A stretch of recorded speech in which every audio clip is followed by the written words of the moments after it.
And now for the most famous words in motorsports, the Grand Marshal of the 44th Pepsi 400, Jessica Simpson. Drivers, start your engine!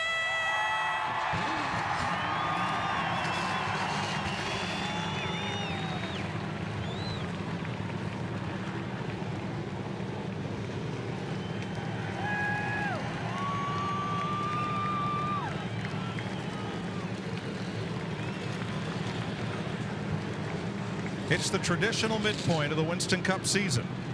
And amidst a tight point battle, any one of 7 drivers could leave here with the point lead in what has traditionally been one of NASCAR's most unpredictable races. The Pepsi 400, next on Fox. Hi, I'm Dan Vukovic from Pepsi-Cola. Welcome to the Pepsi 400 here on Fox for the world's largest nighttime sporting event. We're in for an exciting race and can't wait to get started. So on behalf of the employees of Pepsi and our bottling partners, enjoy tonight's race. Welcome to Daytona International Speedway as the field moves out on the first of 3 pace laps before racing 160 laps, 400 miles from dusk into nighttime on this 2.5-mile Tri-Oval Superspeedway. Hi everyone and welcome to Daytona. Mike Joy with Larry McReynolds and 3-time Winston Cup champ Darrell Waltrip. Cale Yarborough led all but 18 laps in winning here. Jimmy Spencer led just the last lap. Cale won this race by 2 laps. Bill Elliott won it by 18 inches. It's so unpredictable and it's so much fun, Darrell, except maybe for those 43 drivers out there that haven't had a lot of practice. And it's Daytona. It's restrictor plate racing. What's that song? Are y'all ready for this? Because that's exactly how I feel. The thing about it is you've got to get up there and get amongst them. And these cars have not had any drafting practice. So there's setup issues, there's handling issues, there's all kind of issues that we're going to have to sort out in the early going. But the biggest problem is you don't want to get in trouble doing until you get those things sorted out. So, Larry, how do you sort them out without the benefit of any drafting practice after qualifying? Well, I mean, I love your word unpredictable, but from a crew chief standpoint, I'm going to go with the word unknown. Like Darrell said, these cars have not been on the racetrack since they qualified. Can you go back to last year's notes from a year ago? No. The rules are different. Can you go back to your Daytona notes? Yes, you can, but this track is much slicker in the hot temperatures here in July. So you throw your best package at it from your February notes, but you know you have to make adjustments. But I can't tell my driver, feel it out, because if you feel it out, they're going to be lapping you pretty quick here. You can't back off. If you want a night of unpredictable action, you've come to the right place. Let's go trackside to Steve Burns. Mike, Jeff Gordon has 4 wins here at Daytona. He's one of 5 drivers that could win $1 million bonus if he can win. Well, crew chief Robbie Loomis says they've taken this number 24 car to the wind tunnel not once, but twice for a total of 16 hours at $2,000 an hour. Do the math. They want to win this $1 million bonus. Let's go to Speedway Illustrated's Dick Berggren. Yeah, but to win it, they're going to have to beat Dale Earnhardt Jr. During driver introductions, this audience went absolutely berserk when his name was mentioned. He is the favorite. He has won 3 of the last 4 restrictor plate races. He's smart, he's cool, he's extra good at places like this. To Matt Yoakum. Dick, the last time Pontiac won a points-paying race at Daytona, Ronald Reagan was running for re-election. Tony Stewart has 2 Budweiser shootout victories, but remember, tonight he's racing with a couple of unknowns. He only completed 2 laps back in the Daytona 500 with engine failure. They've gone back to their 500 notes without any final practice session, but they're still unsure how those notes will react tonight because they only had 2 laps back in February. Mike? Budweiser, official beer of NASCAR, is proud sponsor of the Bud Pole Award, given to the fastest qualifier at every NASCAR Winston Cup race. Kevin Harvick is a first-time Bud Pole winner, and he joins these other drivers in the Bud Shootout of 2003. Since 1979, Anheuser-Busch has awarded more than $7 million as title sponsor of NASCAR's Pole Award program. Let's move to our Walmart starting grid. Kevin Harvick, first pole, and Jeffrey Bodine in only his 3rd start of the season, former Daytona 500 winner, on the front row. Jeff Gordon, 2-time winner of this race. Robbie Gordon, no relation, looking for his first restrictor plate triumph. Dale Jarrett has 4 Daytona wins. Johnny Benson, top 10 in February, led a lot of it. Michael Waltrip, 4 top 5s in the last 6 restricted races with his teammate Steve Park and his teammate Dale Earnhardt Jr., who we've talked about, right behind, along with the fastest Dodge in the field, young Casey Atwood. Veterans Bobby Hamilton and Ricky Rudd looking for his first Daytona triumph. Mike Wallace with Bill Elliott, a 4-time Daytona winner. Kenny Wallace and Jimmy Johnson, the pole winner, fastest qualifier back in February here. Brett Bodine, 9th last July, and Mark Martin, one of those No Bull Million bonus cars. Ken Schrader has 20 top 10s at Daytona, and Sterling Marlin, the point leader. Bobby Labonte, 5th here last July, and Kyle Petty, fresh off that 3,500-mile charity ride. Mike Skinner won both Daytona poles in '97, and Todd Bodine, who competed last night in the Busch race. Jimmy Spencer, who won this race in '94, leading only the last lap, and Ricky Craven, another No Bull car. Shauna Robinson, the only female in the field, and Kurt Busch, who was 4th in the Daytona 500. Tony Stewart, just 2 laps in February here, but he has 2 top 10s, and Dave Blaney in a Ford. Elliott Sadler, 3rd here last July after starting 38th with John Andretti in a Petty Dodge. Stacy Compton's Pontiac and Hut Strickland's Dodge in row 17. Jeff Burton, the 2000 winner of this race, and Terry Labonte, 2-time series champion. Then the provisional starters. Rusty Wallace has not won Daytona in 38 starts, maybe tonight. And Matt Kenseth, another No Bull car. Ryan Newman in the same car, he raced to 7th here. And Jeff Green. Ward Burton, the Daytona 500 champion, had trouble with the cowl intake in qualifying. He's there with Jeremy Mayfield, a pair of Dodges. And last night's winner, tonight he's last row Joe Nemechek, an unexpected spot, but he anchors the field. 43 cars, 160 laps, 400 miles, 100 miles less than we race in February. Yeah, and the pit window is 50 to 55 laps. You can make this on 2 stops. It's 160 laps. You want to be full of fuel. You don't want to be out there and having to pit on the green by staying out not pitting. Tires are not that critical, but they can definitely make you handle better. Oh, yeah. If I get an opportunity, I'm going to come and get me 4 tires almost every time. There's our weather. A lot of rain here yesterday, and that was what ruined any chance of final practice for these cars. When they practice before qualifying, they do it 1 car at a time so that their runs are not wind aided by the draft of another car. So they have not been out there in anger amongst groups of cars in practice. In fact, not since they were here in February for the Daytona 500. Lights out atop the pace car as we get set to go racing. For those of you just joining us from baseball on Fox, welcome to Daytona International Speedway, where the Pepsi 400 is about to go green. Oh yeah, and this is a tense time. This when the crew chief is talking to the driver, and he's telling him, now be patient here. And the driver's sitting in there all fired up and got fire coming out of his eyes, and he can't even hear what the crew chief's saying about being patient. I'm not going to talk to you after we take the green flag. Very little. I'm going to leave it up to that spotter because I know you're going to be out there in packs of 20 cars running 3 wide. Pull your seatbelts tight one more time because we're going for a ride for 400 miles. That's right. Besides that, I don't have time to talk to you. Can Jeff Gordon get his first win of the year? Can Johnny Benson get his first win ever? Can Jeffrey Bodine from the outset pole pull off an upset? We're ready. You're ready. And here they come. And we're coming down here, folks. Got them tight. Got them belts tight. Flagman's got that green flag in his hands. Here we go, folks. Boogity, boogity, boogity. Boys, take her down in the first turn.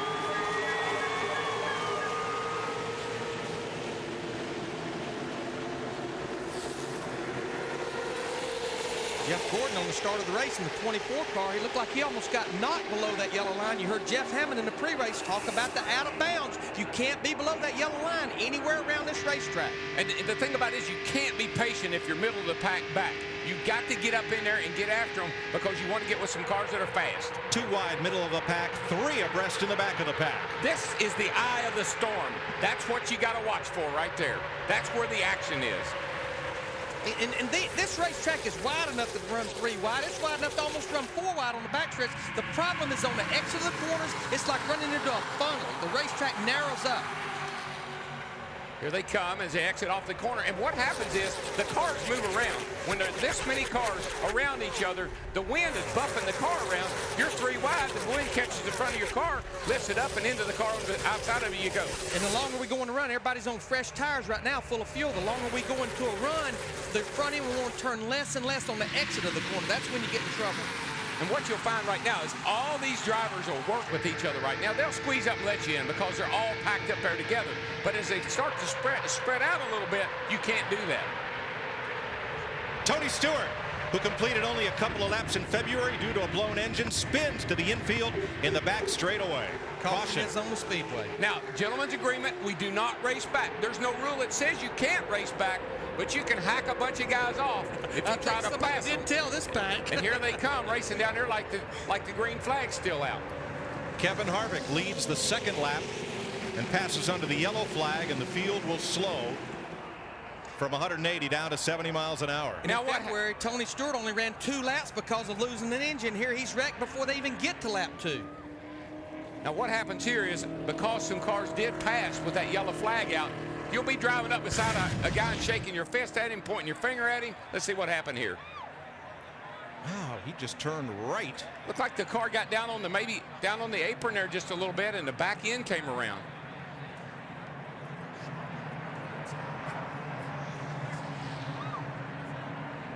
Perhaps repairable damage, perhaps not. Oh, he got hit. Yeah, there you go. Was that Jeff Burton behind him? And that's Matt Kenseth in the 17 car that they got together as well. I was starting to say that he almost had to get hit from what we saw initially. Trouble. That's what happens when you have to start near the back of the field. Let's ride with Tony Stewart just in front. He never knew. He didn't know what happened. Never lifted out of the throttle. He was just minding his own business. Got run over from the back. Now, Larry, the damage looks repairable, but these cars are massaged so much in the wind tunnel. Don't know if he'll be competitive. Now, there's Stewart to the left as you ride with Sadler.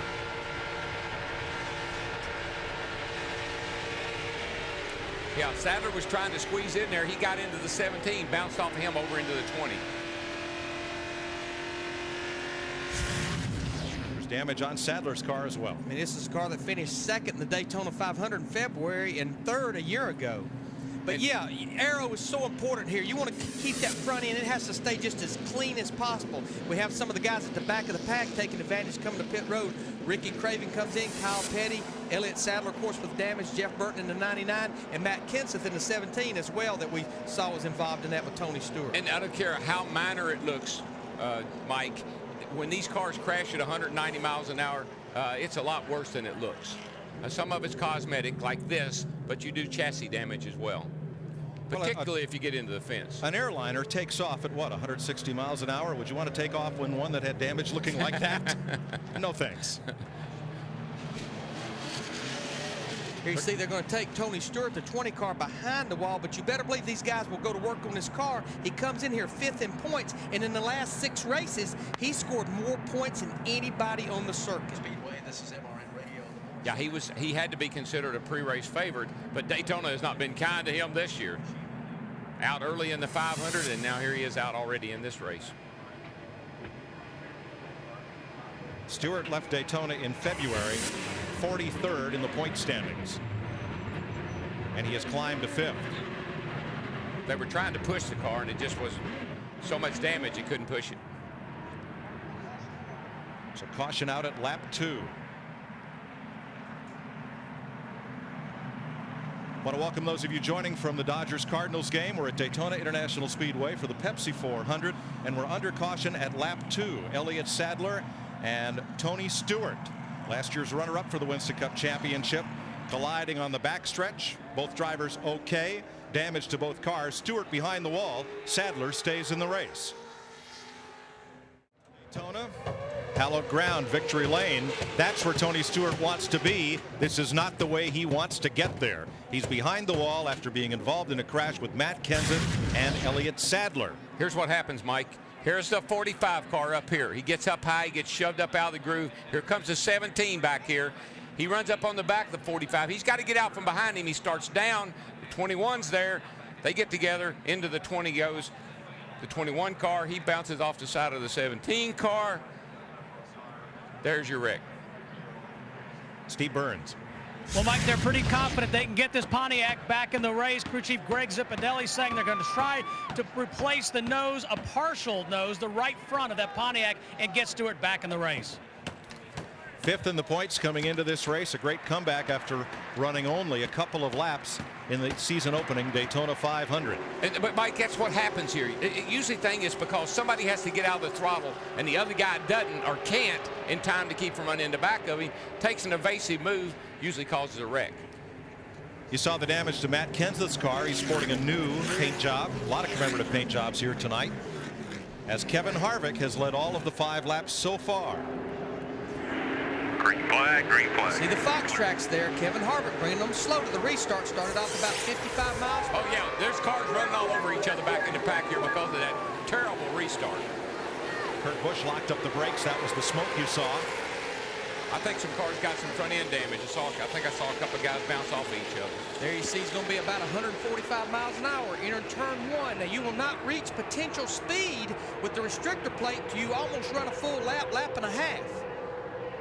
Remember, they're wide open all the way around this racetrack. Harvick brought him down so slow here to take the green that it bottlenecked everything up, backed everything up. A bunch of cars were running all over each other. He should be about 70 miles an hour. That's just what the pace car speed is. So he was about 15, 20 miles an hour slower than the pace car speed. Back when A.J. Foyt was racing, they called that a Texas restart. There's a lot of names for it at the short tracks around the country, Darrell, as you well know. Dick Berggren on Elliott Sadler, who was involved in that crash. Well, Sadler finished second in the Daytona 500. His crew chief is Pat Tryson. How badly wounded is the car in tonight's race? It's not real bad, but it's, for Daytona, it's bad. It's a motorcraft quality parts. Got a little fender bender there on both sides, so we had to work on both fenders. Got them the best we could for right now. We'll just have to see if we can hold on to the draft here for the first 20, 25 laps to get us that caution and work on it some more and try to make it a little better. All right, thank you. To Matt Yoakum. Well, Ricky Craven also pitted under that caution for a possible tire rub. But now, Mike Beam, do you have a possible engine problem? I don't know. He said it just wouldn't go here at first, and we thought maybe something's in the cow, but it wasn't. It run a fast lap right there, so hopefully we just come from the rear here and make it a good night. This team is chasing $1 million tonight, 13th in points. It could be a huge night for the 32 team. At the front of the field, a 10-car breakaway, and it includes all 3 cars of Dale Earnhardt Incorporated, which come in here as the favorites. And they were single file for about almost a lap. And when you're single file in the draft, you will pull away from cars that's running side by side because they're back there disturbing the air for each other. But all of a sudden, these guys decided they want to start racing. If the other group gets lined up, they'll catch them in a hurry. Yeah, it's hard to get away. You might get a little gap like we see now, but it's hard. There's a car up high going into turn 3. The wall behind you. It's Johnny Benson. Boy, Benson. stay up there. Stay up there. Hold it up there. Can't. Don't come down. Everybody gets. Oh, man. Got another Way car down, smoking way coming down, way off down. the corner You're here. okay. Caution waving as they come to the line. And the car smoking Kenny is Kenny Schrader, Benson's teammate. The 36 car. Yeah, that's a. I think it looks like an oil leak on Schrader's car, like an oil line. Grease. The oil pressure is still good. Oil pressure is still good. He's got an oil Something line. came off Johnny's car when he had problem. Something came off of Benson's car, he says, and must have punctured an oil line. Now, I believe all of this havoc we're having here, this mayhem, is because we've had no practice. These cars have not been on the racetrack together like this all weekend long. And NASCAR, they're going to give these guys a caution after they run about 20 or 25 laps to adjust their car. But right now, we're only getting about 2 or 3 green laps of running. Did you call the driver and tell him that? Because they don't act like it. But how ironic and how unpredictable in this race that teammates go out in the same corner. Benson in the wall, piece off his car, hits his teammate Schrader. Guess what happened here in February? Piece off of Michael's car. Oh, he looked like he got turned. That's Johnny Benson up against the wall. In February here, a piece off of Michael's car cut down Dale Jr.'s right front tire, teammates. That looked like, I'm not so sure he didn't get some help getting up there like that, Larry. Yeah, there you saw the Schrader on the bottom, and there's Johnny Benson. Of course, just been back 2 or 3 races after being injured back at Richmond in a Busch Series race. He broke a couple of ribs when he hit the turn 3 wall at Richmond. And going into the 3rd turn there and get hooked like he did and turned up into the wall, that's going to hurt. He's stunned. Let's have another look here. Yeah, they're coming down the back here. There's Benson right there in the 10 car. He moved up. No, he didn't move up. Whoever the car right there got into his right rear. That car moved down. I don't know why, but something caused that car, the outside car, to move down. That's kind of hard to tell who that was. But somebody clipped him in the right rear. So Benson, who led a number of laps in the Daytona 500 and might have won it, one of several drivers who had a chance to win, is out early tonight. That's the same look he had when he got out of the car at Richmond, Mike. Schrader on pit road with the hood up with that damage from the Benson crash. Bobby Hamilton there. Hut Strickland goes by. Stacy Compton, Jeff Burton, Kyle Petty, and Terry Labonte are all on pit road. One more lap to clean up the second caution of the night, and we'll go back to green flag here in the Pepsi 400. Well, here's what happened. Here's Michael right here. Coming down the outside, he feels like he's going to get hung out to dry. 31 moves up, and here comes the 10 to go with him, and they collide. The 10's moving up a little, Michael's moving down a little. They come together, turns Benson into the fence. I mean, one was definitely moving up, one was coming down. Exactly, and they're just trying to get in the preferred line, taking up the same real estate. Now let's go to Jeff Hammond for an update on Tony Stewart. What they're trying to do right now with Tony Stewart's car, the reason why they brought it behind the wall, is he hit so hard and has taken all these support bars and pushed it in close to the radiator and really messed up the shape as far as the front nose is concerned right here. Right here you see the support bars on our car. All these bars were crushed into the radiator, so they had to get these bars cut away to be able to bring the nose back out. And the reason for that is, here at Daytona, like any super speedway, you try to keep this arrow shape right here to make the car more aerodynamic so it can run through the air, make good downforce, make the car where it's got some speed. One other thing that's happened here is because of the front end so much damage, the air that comes over the hood was wrinkled. Cal was not able to get any air, so they had to get the hood fitted back up, so they thought it'd be best to go behind the wall to work and make all this stuff fit back up so they can make this shape. The only way they could do that was bring it behind the wall, cut everything away, and you see them right now, they're welding support bars back to the nose to make that area stiff enough so that at 190 miles an hour, Tony Stewart's got an opportunity to run in the draft. Yeah, and Jeff, they only have one shot to get him back out there. One, it has to be safe, but he's going to find it hard to find anybody to run with, and he has to maintain a minimum speed of 55.89 seconds. They've been racing in the mid-48s. But based on what we've seen, Larry, getting this car fixed and getting it back out there could pay big dividends at the end of the night because they're wrecking left and right. Yeah. At least his is repairable. Yeah, and Darrell, one thing I want to add, it doesn't seem he's got any kind of suspension damage right now.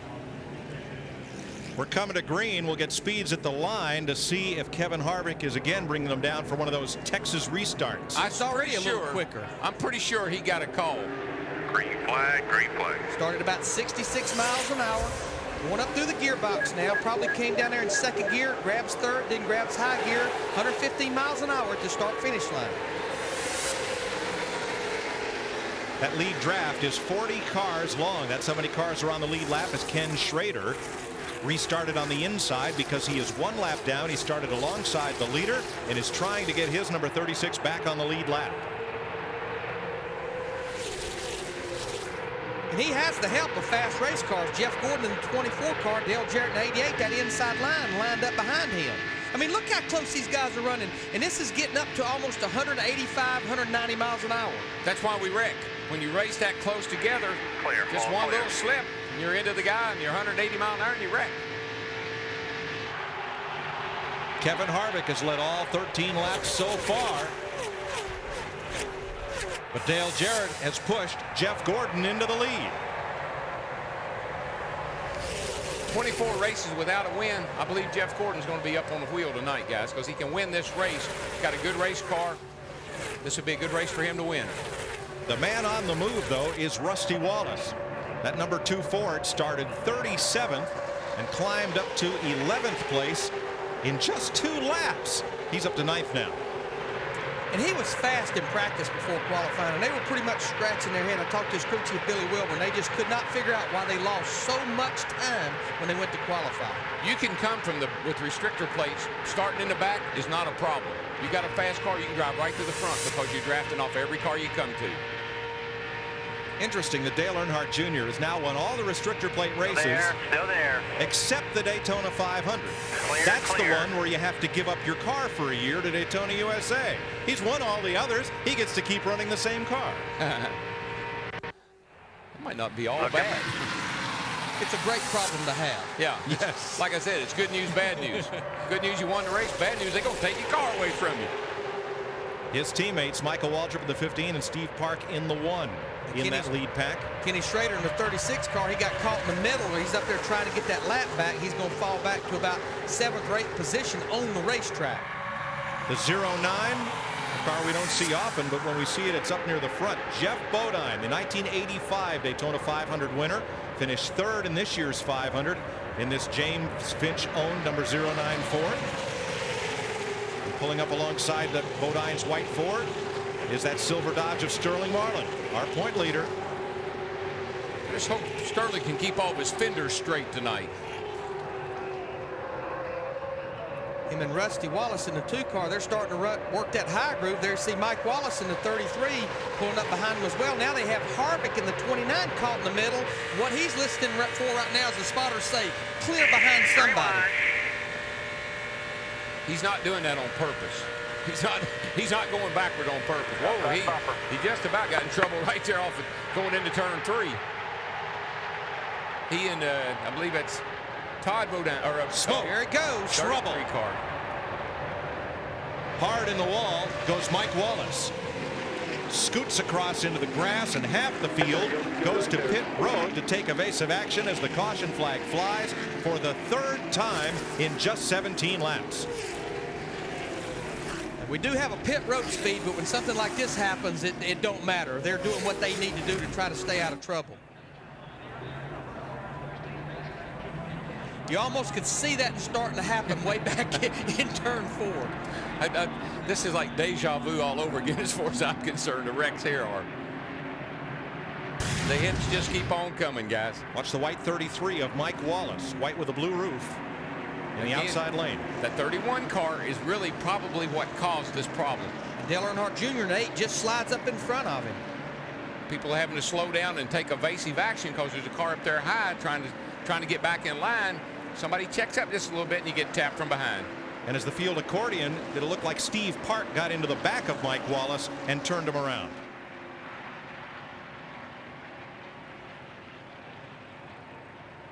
See Park there. Boy, everybody in that crowd right there. Oh man, that car almost tipped over. All 3 wrecks have been where somebody has clipped somebody with fender to quarter pounder. Just not quite enough room to get in line. Let's watch it with Fox Tracks to show Mike Wallace's speed. 184 miles an hour, slowing down just a little bit right here as he pulls up on the back of Sterling Marlin. There you see he clips a wall running almost 150 miles an hour. And boy, I tell you what, that's a great job on everybody's part to not get any more cars involved. There's a lot of cars coming at him. Mike Wallace in a part-time ride for Andy Petrie Racing that they hope to turn into a multi-race deal, colliding with Steve Park, whose option was not picked up by Dale Earnhardt Incorporated on the June 15th deadline. So Park is hoping to stay with this team or get picked up by another for next season. Well, there's a lot of talk about Sam Harness Jr. coming in from the IRL series, and I tell you, that's a lot of talent right there from what I've seen in the IRL. We saw him at Richmond the other Saturday night. Oh, Saturday night he just blistered him in the last couple of laps. 3 caution flags in just 18 laps to start the Pepsi 400. The fireworks have come early here at Daytona. I still think some of the problems on these guys clipping each other, and we've seen that a lot this year, is the big headrest that we run now. The pits are still closed. That's what that flag means. These big headrests, the Hans device, the Hutchins device, I think it's really limiting the amount of peripheral vision that drivers have. A lot of them have little mirrors there now on the side so they can see down the side of the car. And I see a lot of our leaders coming to pit road right here. A little surprised. I know we're on lap 18, but only half of those laps have been run under green, but pretty much the whole field is hitting pit road, Steve Burns. Jeff Gordon in. There will be no chassis adjustments to this 24 car of Jeff Gordon. 4 tires only, no chassis adjustments. Jeff likes the way the car is handling. Let's go to Matt Yoakum. And Dale Earnhardt Jr. pits. He's only going to take on fuel. The 88 car of Dale Jarrett pits. He will take on 4 tires, no major adjustments. He only pitted because he was going to wait and see what the 24 did. Jarrett, though, is going to lose a lot of track position. This is the 31, Robbie Gordon. Look, he has that damage right there. I mean, that's what happens on pit road on Daytona. We end up with 35 to 40 cars on pit road at one time. And they can't work on it right there because they're not in their pit stall. There's obviously the car that he got into, Todd Bodine, in the 26. They're pitting right behind each other, right next to each other. You know, if this was happening at the end of the race, I could understand it. But everybody's racing like this a 10-lapper. A lot of damage to Todd Bodine's Ford. And there you see the corresponding damage to Robbie Gordon's Chevy. He'll bring that back in, just put it on the card, I guess. Kurt Busch is also in for an extended stop for left front damage to his Ford. So all these cars that spent 100 hours or more in the wind tunnel being so carefully massaged, a lot of them are bent up. The green flag is just waved to start lap 21. We've had 3 cautions in the early going. Matt Kenseth into Elliott Sadler, into Tony Stewart. Michael Waltrip and Johnny Benson got together.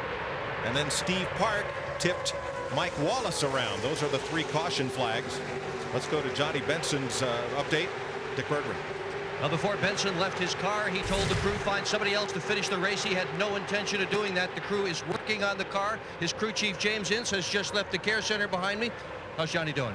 It appears that he's okay. They're doing some precautionary chest x-rays based on the wreck we had earlier this year at Richmond, and I believe he's all right. He got the wind knocked out of him pretty hard, and they're going to run these tests to make sure everything's perfect. And the only thing I know is he's done for the evening. Got to go back and see if we can fix the car, and I don't know if we can find a relief driver or not to put back in, but boy, it's tough racing at Daytona. Yeah, they thought they had a good car, maybe a shot to win this thing, Mike. Now, Dick, 5 drivers stayed on the racetrack and did not pit, so they're up front. Jeff Burton, Bobby Hamilton, Jeremy Mayfield, Terry Labonte, and John Andretti. The first driver who stopped in that line at the restart was Dale Earnhardt Jr., who took on fuel only. And that's not a bad call. I just had talked about before they come to pit road, they only had about 8 or 9 laps on their tires, so those tires really were still in good shape. But wanting to get that fuel in there where they know they can make a 50 or 55 lap run, don't look like we're going to have to do that based on the first 18 laps. No, but I tell you what, we're getting so many cars knocked out here. They're going to get spread out all over the place. I think that things will settle down here very shortly.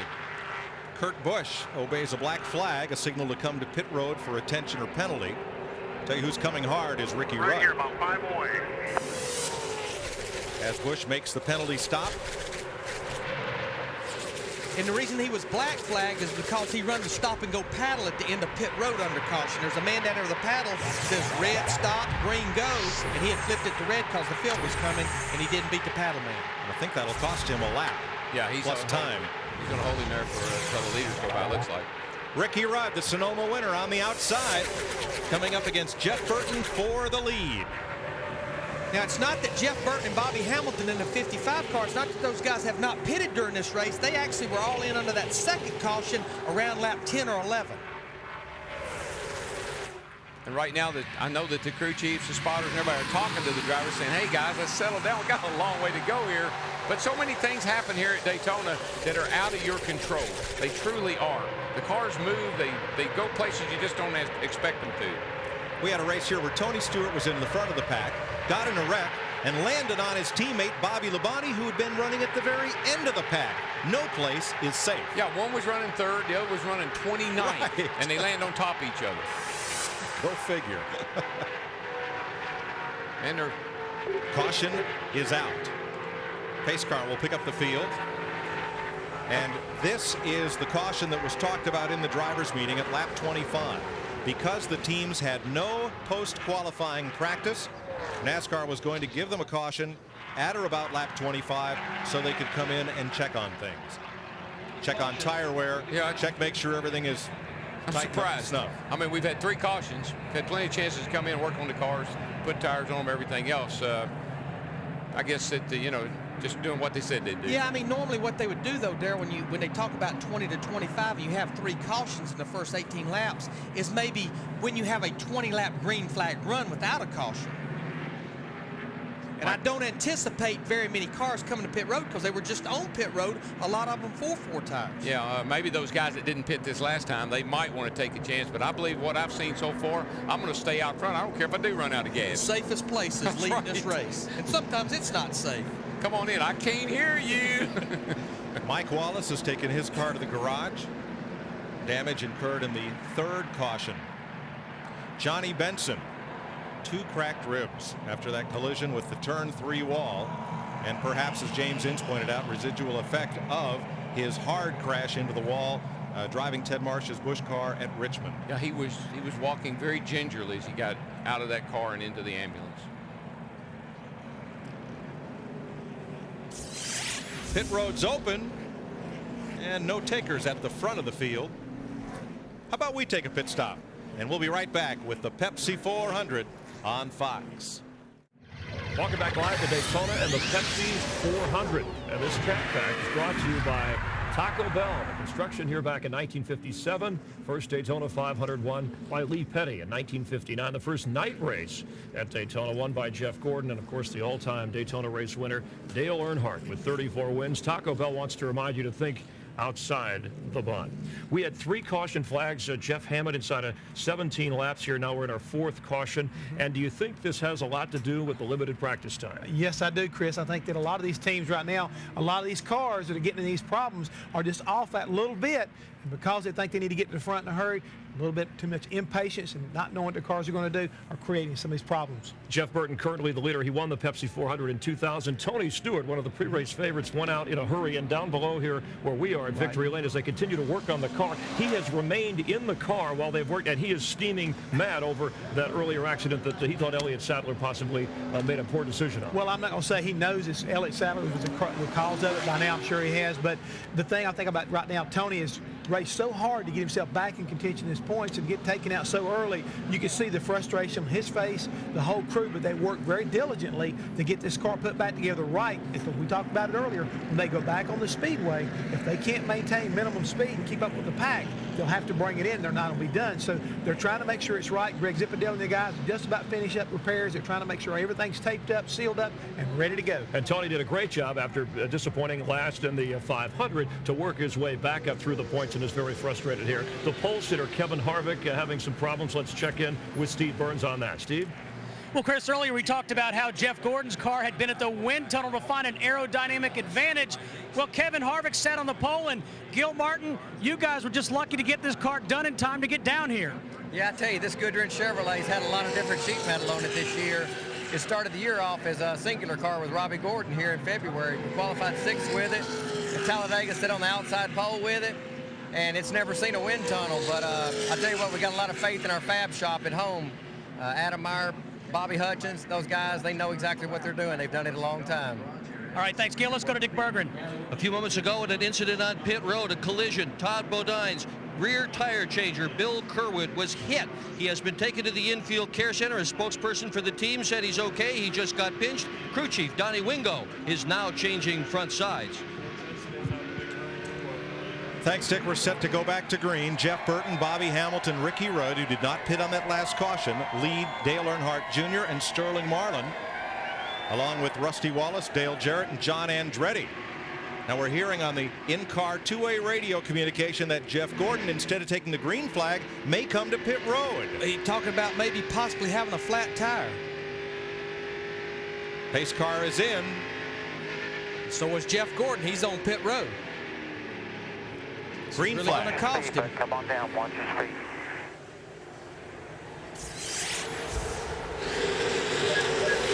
And Jeff Gordon thinks he has a flat left rear tire. Bill Elliott gave a visual from his car and confirmed it. Gordon is in. They will change left side tires on the 24 of Jeff Gordon. A flat left rear tire.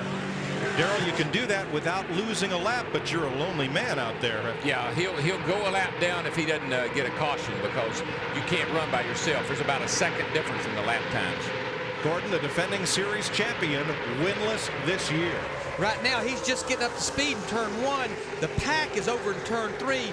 They will, as you say, Darrell, they will catch him in a hurry, especially lined up like they are. Yeah, you're, like you said, Mike, you're a lonely man. You back out there, and that thing was turning 7,000, 7,100 when you were in the draft. Now you're turning about 6,500 and thinking there's something wrong with it. Gordon is half a lap down as Jeff Burton comes to the stripe. Under that caution, a lot of guys at the back of the pack, they pitted. The only 2 cars in the top 20 was Jeremy Mayfield in the 19, Joe Nemechek in the 25 pitted. If you're a Singular Wireless customer, you can be a virtual crew chief. From your phone, send the word Fox as a text message to number 151.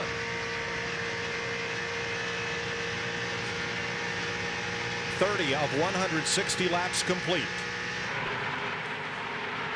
Terry Labonte outside the 09 of Jeffrey Bodine. Behind Labonte, Kevin Harvick, rookie Ryan Newman, and rookie Jimmy Johnson.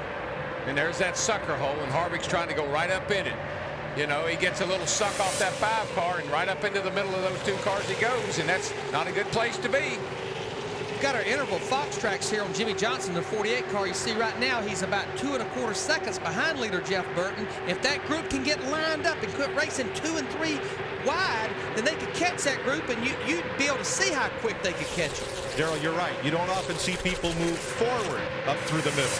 Oh, you'll think it's the way to go. You'll say, man, I got to run here, I got to run. All of a sudden, it's like, oh, what happened? And not only that, you got cars on both sides of you banging into you. There's the lead pack. Single file, and there's Mike Skinner in the number 4, the man stuck in the middle. Whoa. You see what happened? Whoa, contact first with Blaney and almost with Johnson. That's all arrow. That car shoved up by itself. He had no control over that car whatsoever. And that's what we also talked about, Darrell. You can do the 3 wide or 2 wide. There you see Tony Stewart in a 20 car. He's going to be back out on the racetrack. He's going to be 30 laps down with hopes that as attrition takes a roll, he'll be able to move up some positions. But that racetrack just narrows down, especially how tight the exit is on turn 4. Now, you hear these drivers week in and what? Y'all folks, y'all heard them talk about, well, I got back in dirty air. Where do you think these cats are in right now? It's pretty dirty air. This is filthy air here. Steve Burns with an update on Jeff Gordon's problem. And Mike, this is the left rear tire that came off of Jeff Gordon's tire. They sprayed a circle here. You can see bubbles. It's a cut or a puncture on that left rear tire of Jeff Gordon. Fortunate that Gordon caught it under caution and not once he got up to speed. But what the problem is right now, he's out there running like 49 flat, 49 20s, and the leaders is up there running 48 30. So he's losing 3/4 of a second to a second lap. You see the Fox tracks right here, his miles per hour, 181 miles an hour into turn 3. The leaders are running 186 into turn 3. Let's get Fox tracks on leader Jeff Burton.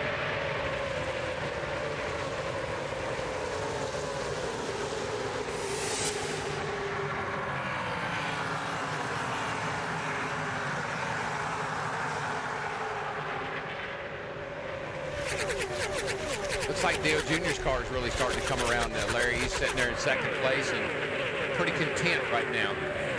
Well, that's a great shot, isn't it? Holy cow, I'm ducking every time they go by. I mean, you see all these cars now have got lined up, now have their one big long line of cars, about 16 or 17 of them in a line.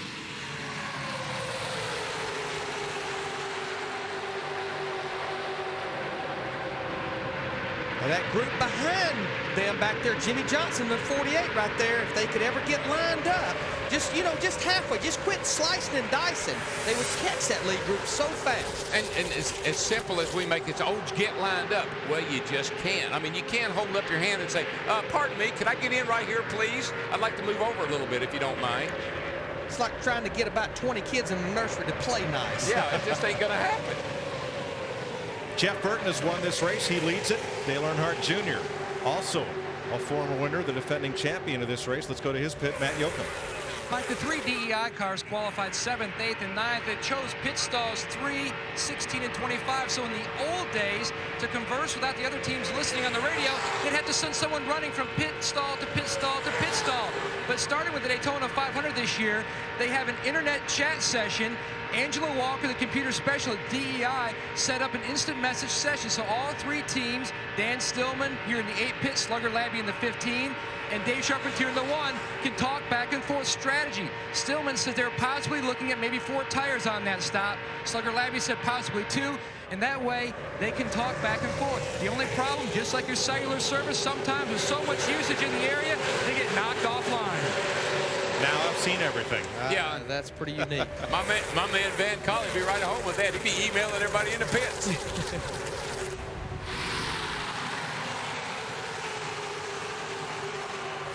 Well, it's like everybody started racing again. Now we have 1 pack of cars, and it's about 38 to 40 strong. Look at them. The whole group's right there. You're not going to go anywhere. Everybody but Jeff Gordon.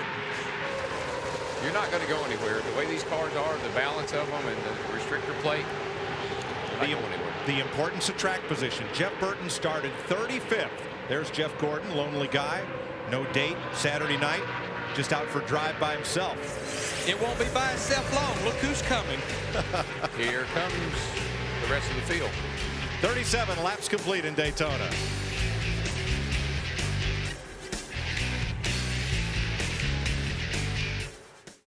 Laps complete, 1/4 distance. 40 laps, 100 miles in the Pepsi 400 at Daytona.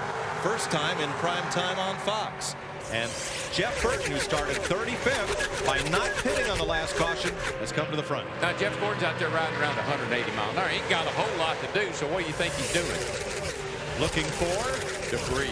He'd love to find that caution. Pierre has got to be out here somewhere. But I tell you what, he has a car in front of him right now, Robbie Gordon. If you can see a car, it's helping you. It's helping. He's breaking air. Robbie Gordon's out there, so this definitely will help Jeff Gordon for a few laps. Yeah, he's catching Robbie in a hurry. Robbie's wounded.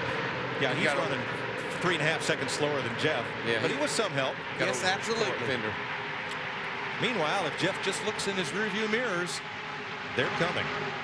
Now, Gordon is still on the lead lap, but he's toward the tail end of it because Jeff Burton is bringing that fast train off turn 4. Oh, and they are bunched up off of turn 4. Oh, this is ugly. UGLY. Better come up with an alibi. And again, it's Mike Skinner in the middle. Ward Burton drops to the bottom, our Daytona 500 winner. And here's our points leader, Sterling Marlin, going for the lead to pick up those 5 bonus points for leading the race. That could be, you know, could have made a deal with the 99. Let me lead, I'll let you back in front. But the way he went by, I'm not so sure that was the deal. The DW, look at the 2 car up there, Rusty Wallace on the outside. Remember, he started back in 37th position, provisional land, and there he is in 2nd. And his teammate, Ryan Newman, in the 12th car, he was in provisional land at 39. He's up to 8. So, I mean, those 2 team cars didn't qualify good, but they're racing good. That's what Rusty told us the other day. Yeah, they are. And I'm sure they're looking back saying, I'm glad I'm not hung up in that mess. And from 6th on back, they've settled down to double file for the moment. Billy Kerwood, the tire changer on Todd Bodine's car, is being transported to Halifax Medical Center to have a look at his leg. Todd and Robbie Gordon collided on pit road while Gordon was leaving his pit after a gas-only stop as Todd was pulling into his. Got pretty wild down there for a little bit. 4 caution flags in the first 25 laps, one of them NASCAR mandated. At 31 cars. He's going to be right up in the way, and I know he'd like to probably stay up there and hook onto this lead draft, but I don't know if he can or not. Because he's been running about 4 seconds slower because he's wounded. The front end of that car is all tore up. Dale Earnhardt Jr. has lost a spot to Dale Jarrett. As you watch from Sterling Marlin back to Rusty Wallace. 1st and 2nd, Dale Jarrett. And you're riding with Dale Earnhardt Jr. Matt? Mike Dale Jr. just climbed from 6th to 5th. He says with cars on the inside, his Budweiser 8 Chevy is free on entry and it's loose up off the corner, but it's very decent up top. He says the car is especially loose off turn 2. Hard to see it at these speeds, but Earnhardt Jr.'s car has horsehide baseball-style stitches running all down both flanks. A big bat along the side to help celebrate the Major League Baseball All-Star Game that you will see on Fox Tuesday night at the end of this long Memorial Day weekend, if you or 4th of July weekend, if you will. Tuesday night on Fox. Now, if you watch Dale Jr., he's going to try to keep that car right on the bottom. But what's happening is the car is actually a little too tight, more than likely, and it pushes itself loose as it comes up off the corner.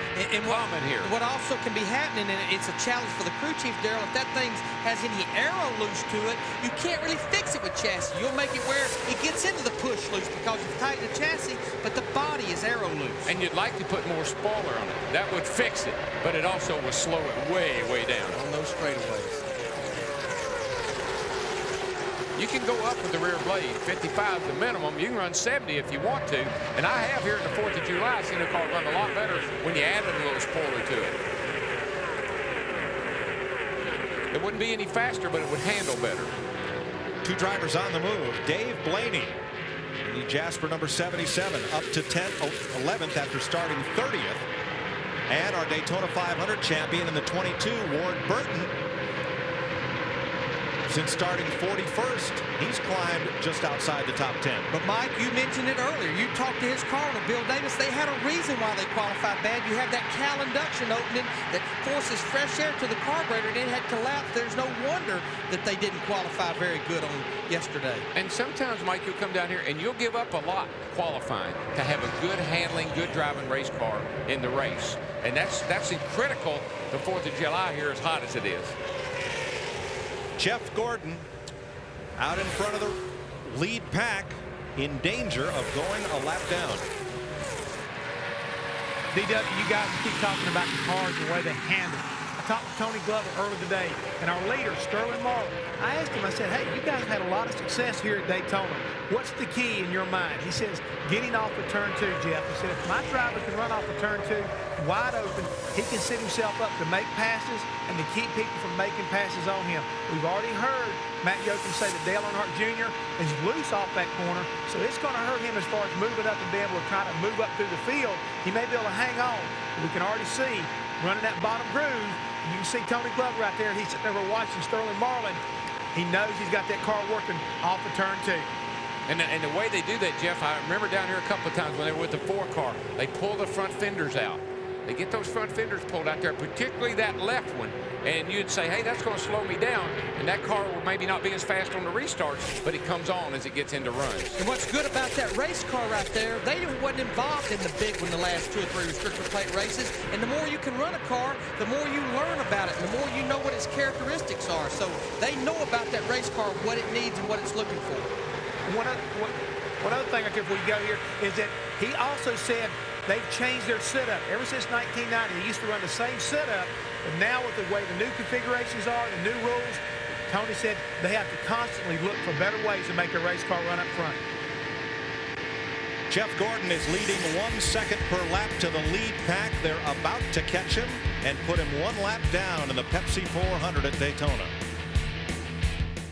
Jeff Gordon, a 2-time winner of this race, has been lapped. He made a pit stop just at the end of a caution period for a flat left rear tire. Stayed out in front of the pack for some time, but now he's been lapped, and he and Sterling Marlin got together a lap or so ago. Here's a look at it. I'm thinking Jeff probably tried to block Sterling so he could get up there and run and try to stay in front of him. But you know what, Larry? You may or may not know this. I think you do. Dale Earnhardt ran a bigger bar in his bumper than most other guys did, just so when he bumped somebody like that, he didn't get his front end all caved in. Absolutely, because you cave that front end, the day's over. You saw those little flimsy bars that Jeff was showing you that most guys run up there to hold the nose in place, but a smart guy, he'll run a little bit heavier bar there just in case he wants to bump draft. Sterling Marlin becomes the 4th different leader of this race after Kevin Harvick, Jeff Gordon, and Jeff Burton. I tell you, a guy, one of those Robert Yates cars that qualified good, the 88 car, Dale Jarrett qualified 5th, and he's moved up to 4th position. I believe Matt Yoakum has a little information on DJ's car. Well, Larry Mack, the 4-time Daytona winner, out of driver 5, has been quiet on the radio. The only thing that he has said is his temperatures have been climbing. The water climbed to 220.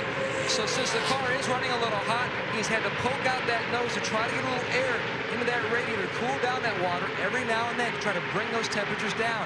And a lot of people, Larry, like we talked earlier today, had to guess a little bit about how much tape to use on the front of that race car since we didn't have a final practice session. I mean, absolutely, that's a product of no practice, and you can't totally go back to your February notes because the weather was much cooler. You can't go back to last July's notes because with that strip across the roof, it changed the airflow through the grill. So there was a lot of crap shooting and guessing. You want to run as much tape as you can because that reduces the drag. So there's a lot of guessing going on front end tape. Yeah, and the grill on the Ford, the nose right there where the grill is real laid back. And so it doesn't see quite as much air as some of the other cars does.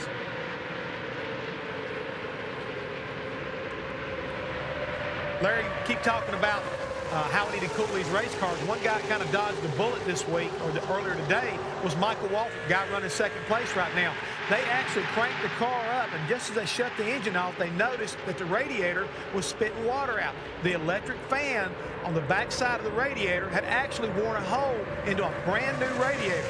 They had to change the radiator before they put the car on the line, and at least as far as right now is concerned, it looked like they took care of the problem. He dodged a big bullet. If they'd gotten out of that garage area without catching it, he wouldn't be where he is right now. Yeah, and I think one of the things about Michael's car, Jeff, is the longer they run, the shock package, I know kind of what he runs in that car, and it'll take care of the tires better than some of these other guys' stuff will. The longer he runs, the better he gets. I tell you, Dale Earnhardt Jr., that Budweiser car, Dale Jarrett, the UPS car, they've been side by side. Rusty and the 2 car behind them, Rusty Wallace, he's trying to figure out which one of these guys is going to prevail. He'll move up behind Dale Earnhardt Jr., he'll move behind Dale Jarrett in the 88. You hear him lifting in and out of the throttle, too, just a little bit there. And you saw as he went up the racetrack how that squirreled up the 8 car in front of him. Still there, still there. These cars are hooked together. You just can't see it. They're hooked together by funnels of air, by tunnels of air. And when you go in and out of that tunnel, you move that car around. 14 cars are in that lead pack. As you watch from Michael Waltrip.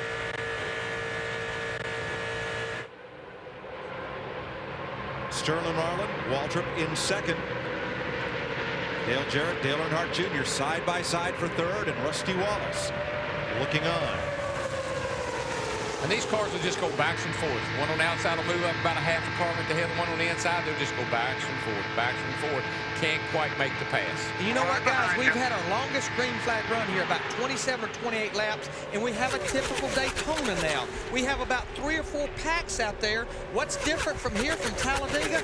Handling is more of a characteristic here. It's more of the package. Your car has to drive good. Turn 4, car hard in the wall, Kenny Wallace. Caution is out. Where's Jeff Gordon?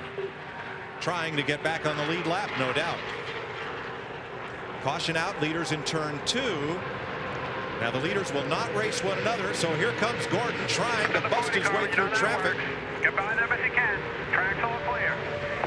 That's Ronnie Field, Gordon's spotter. I just don't believe Sterling Marlin will let Jeff Gordon have this lap back. Everybody else will, but they tell you in the driver's meeting, let the leader keep the cars a lap down. He's got a pretty good run, Darrell. I don't know. But I don't think he can make it. Sterling Marlin knows he gives that 24 car a lap back, it'll haunt him later. Yeah, you know what else will haunt him? Is his crew. Run that extra lap. We're going to have to get 4 tires on it. What's your temperature? Kenny Wallace. A little bit loose. He's got some left front damage there on the 24 car. See the sidewall and the left front tire all rubbed off? He got up against somebody. Pretty good, looks like. I believe he got against Dave Blaney in the 77 on the backstretch. Kenny Wallace cut down a right front tire, apparently. That's what propelled him into the outside wall at turn 4 to bring out our 5th caution of the night. Darrell, what Sterling Marlin did just that then, pinning Jeff Gordon a lap down, is something we were talking about in Michigan, about who you need to race and who you don't amongst those lap cars. Yes, or sir. tail end of the lead lap cars. Sometimes it's okay to slow down and let a guy back because you know he can't beat you. But when you got somebody like Jeff Gordon, who was leading the race up, they had trouble. You don't let him have a lap back if you can help him. I would have to say we just had talked about almost 30 laps on this run. We will see most of our leaders to pit road for 4 tires. Because from here you could do it on one more stop as well. And I'm sure there's lots and lots of guys that are thinking that very thing. Give me 4 tires, top me up real good here. Let me see if I can make it on one more stop. This time by will complete 60 laps. 100 to go. Because we've had so many cautions here early on. Now the field's bunched up again. We're going to have some pretty tight racing. But as they were spreading out there, you know, the racing is not so hectic. And you can start thinking about making it on one more stop. Let me tell you what else is going to be hectic. We're going to have 35 cars all on pit road at one time. All the leaders. Dick Berger. Rusty Wallace is going to take 4 tires in his car. He is very pleased with the way this thing is running and has called for no changes on it whatsoever. He has said, however, that in his opinion, the 88 Jarrett may have an engine problem. Wallace still in the pits right now. First of the leaders to Steve. Sterling Marlin wants his car tightened up just a little bit. He'll get 4 tires, 1 pound out of the right rear, and a round of wedge to Matt Yoakum. Tony Eury Jr. is already hitting the lugs in the left front. Dale Earnhardt Jr. is down and away with a 4-tire change. He's not going to beat the 15 on. Dale Jarrett, the 88 car, was a little bit tight. He took a half a pound of air pressure out of both left side tires. Pit stops completed. Michael Waltrip leads the charge off pit road. And trouble on our Daytona 500 pole sitter, the leading rookie, Jimmy Johnson. Looks like they're working on the right front fender. Got some damage over there. Putting a Band-Aid on it, trying to. Here's the 2 winners off pit road right there. Those DEI cars. Michael Waltrip in the 15, Dale Earnhardt Jr. in 8. We'll look at the race at the end of pit road. There you see the stripe. And that's where they measure who beats who back onto the racetrack. That's where the field is frozen. We're under caution. We'll be right back. The 5th caution flag of the night came out of lap 59 when Kenny Wallace cut down a tire and hit the wall hard. Leading rookie Jimmy Johnson has damage to his car, and they're making repair panels down behind the pit wall. Steve Burns. Well, Mike, as the crew works on the right front, a replacement piece for the right front, we'll talk to crew chief Chad Canals. Chad, tell us about the damage. The 43 car checked up early on in that run, and Jimmy ran into him and knocked a big hole in the right front there. You know, we're concerned about losing too much track position, but we also got to get the car fixed. We see the crew working on a replacement piece. Will you have to put it back on? We'll kind of see what happens here. Jimmy's trying to talk to me here. We're going to see what happens here, you know, see how the car handles. We got most of the hole patched up, but, you know, we just have to see what happens. I don't know yet. How's that? Let's go back upstairs to Mike. Now, as the caution waved for Kenny Wallace in turn 4, let's ride with Jeff Gordon, who was trying to get a lap back from leader Sterling Marlin, and listen to his spotter, Ron Thiel. Down, caution's out for a wreck off the turn 4. 1 car incident. See if you can get back by them leaders. All right, this is what you call a move of desperation by a guy that's won a lot of races. But I got to get by you guys. I got to get that lap back. And I'm sorry if it made you mad. Excuse me, pardon me. Gotta go. I've got to go now.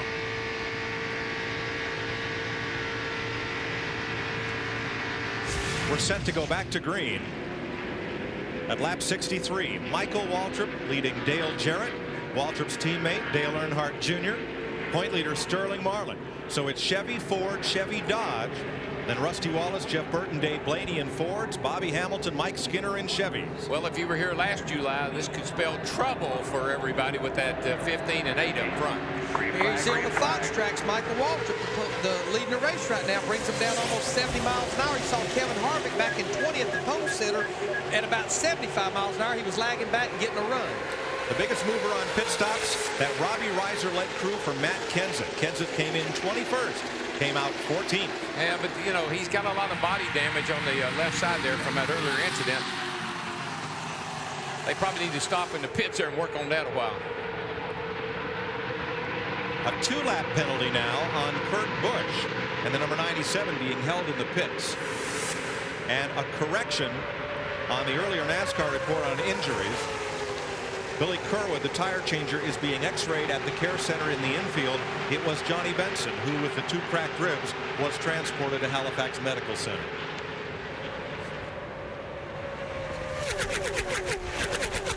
Well, fellas, it's our last Winston Cup race of the season on Fox. NBC TNT take over next week.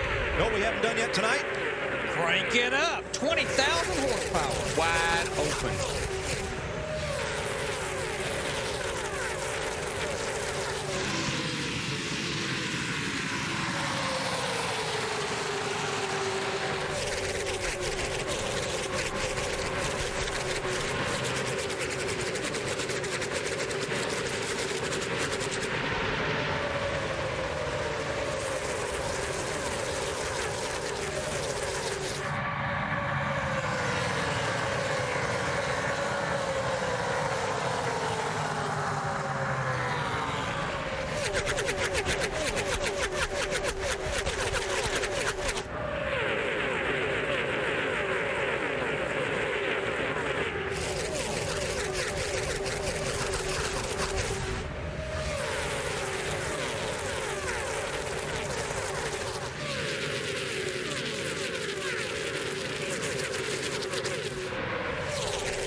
sound and the fury of Winston Cup racing. 4th of July fireworks of a different kind. Yeah, I don't know what you call that, but I call that music. I love it. Big loser on their round of pit stops was Ricky Rudd, who came in 11th and came out 17th. And then everybody else 2 by 2. We need to document the reason they're holding Kurt Busch on pit road this time in the 97 car is he moved up the pit. He passed cars before coming to pit road. And under caution, you cannot do that. Now here's Rudd trying to regain lost ground, and right behind him in the 25, last night's Busch Series winner, Joe Nemechek. And he started dead last, but I found out why. They changed gears before qualifying, didn't put enough lubricant in the gear. He had a fast race car practice, and he told me, watch me, I'll be good tonight. Well, if he's anything like he was last night, he'll be awesome. Kurt Busch has been released by the NASCAR officials back onto the racetrack. He is 6 laps down and without benefit of the draft. And that's 2 penalties tonight. Remember, he ran the stop-and-go paddleman earlier, and I think back to Lowe's Motor Speedway. Had a great race car, but had penalties on pit road. He's just not getting the message yet. But nights like tonight, he'll get it sooner or later. Teammates, Michael Waltrip and Dale Earnhardt Jr., who had finished 1-2 here in that order and in the reverse order. This is deja vu right here, all over again. Driving for the team started by the late Dale Earnhardt, who picked Steve Park as his first Winston Cup driver. And then Dale Jr. moved up from the Busch Series, and Michael Waltrip came aboard. Dale's widow Teresa now owns and runs this team, and has to be pleased to see 2 of her drivers out front at 68 laps. Well, I'm particularly impressed with the job my brother has done the last several weeks, guys. I mean, he's been in the top 10 just about everywhere we've been the last several weeks. Now front tonight. I tell you, Mike Skinner, that Ford car, boy, he shot the hole up through the middle without a lot of help. They were 3 wide. He said, boys, you're not peeing them in the middle here before we get to turn 3. And he shot the gap. Sometimes you look around and see who you're racing with and decide maybe you ought to let off and let them go on.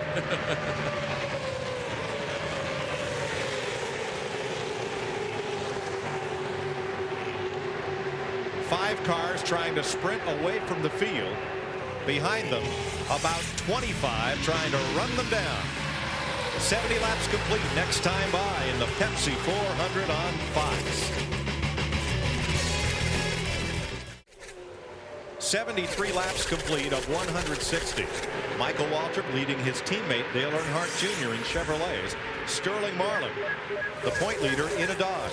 Rusty Wallace, who's never won a big race at Daytona, in 4th in a Ford, and Dale Jarrett 5th.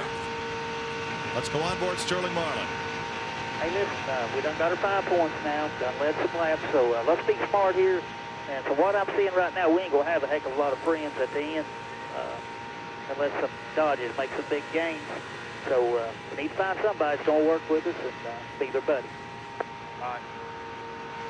What I like about that, I mean, that's good information for Sterling because it's something to think about at the end of the race. But I liked how calm he was, Mike. I mean, he's sitting there.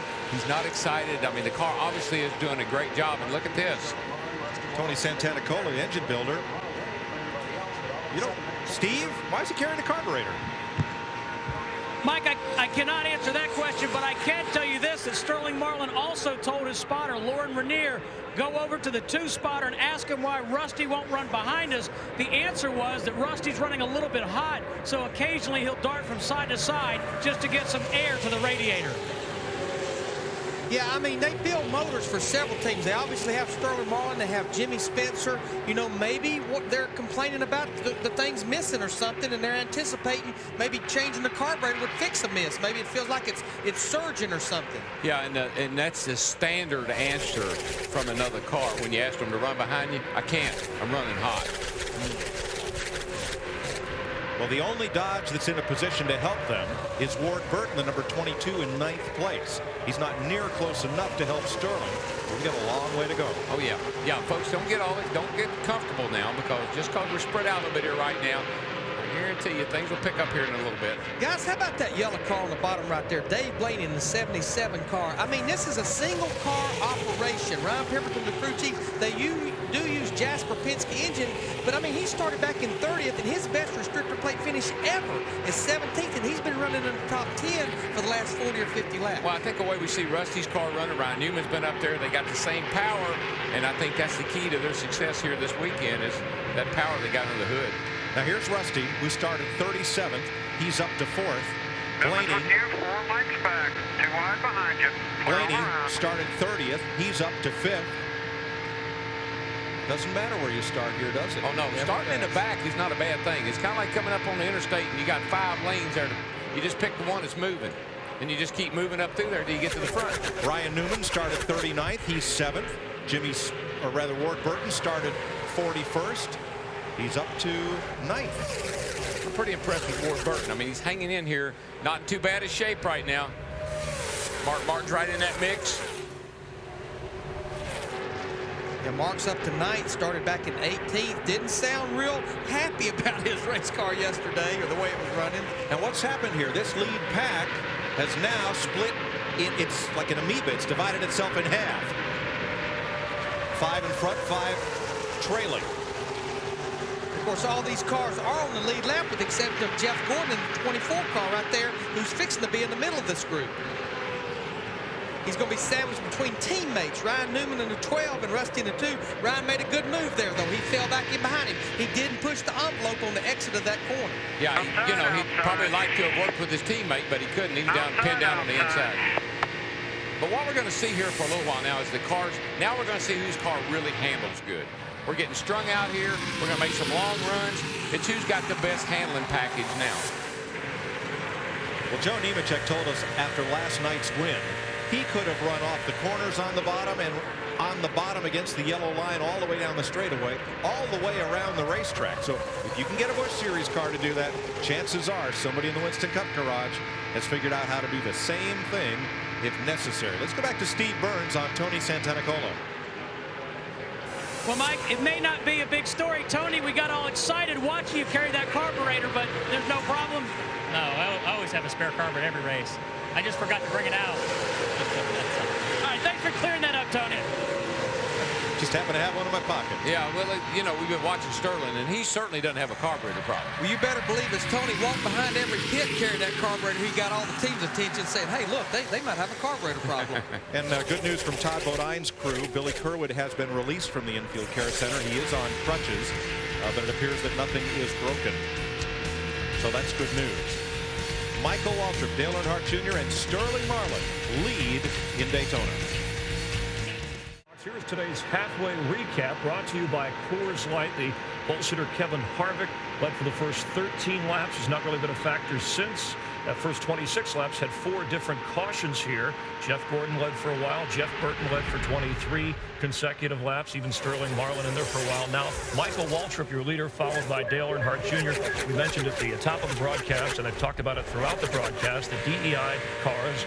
Dale Earnhardt Incorporated have won 4 of the last 6 restrictor plate races coming in. Jeff Hammond, do they put, and when we say they, we mean DEI, more of an emphasis on racing here or restrictor plate racing to have such success? I think that's pretty obvious right there, Chris, that they do. But I think one thing we're kind of like forgetting is what's the best way probably to miss the big one? Be in front of it. So if you've got cars that can go out front and lead a pack, the likelihood of getting caught back up in a big mess back in the back is less. So these guys figure that if they work on their cars, keep them up front, the less chance of getting caught up in the big one, and they're doing a really good job of that tonight. Why don't more teams put the same kind of emphasis on it? I think it's just a fact that they kind of like losing sight of that, and I believe maybe Matt Yoakum has some more insight on it. Well, Jeff, when the late Dale Earnhardt hired Richie Gilmore to head up the engine department at DEI, he told him that the most special part to him was the restrictor plate racing. He wanted to have a top-notch deal. They spend over $2 million a year just for the restrictor plate program.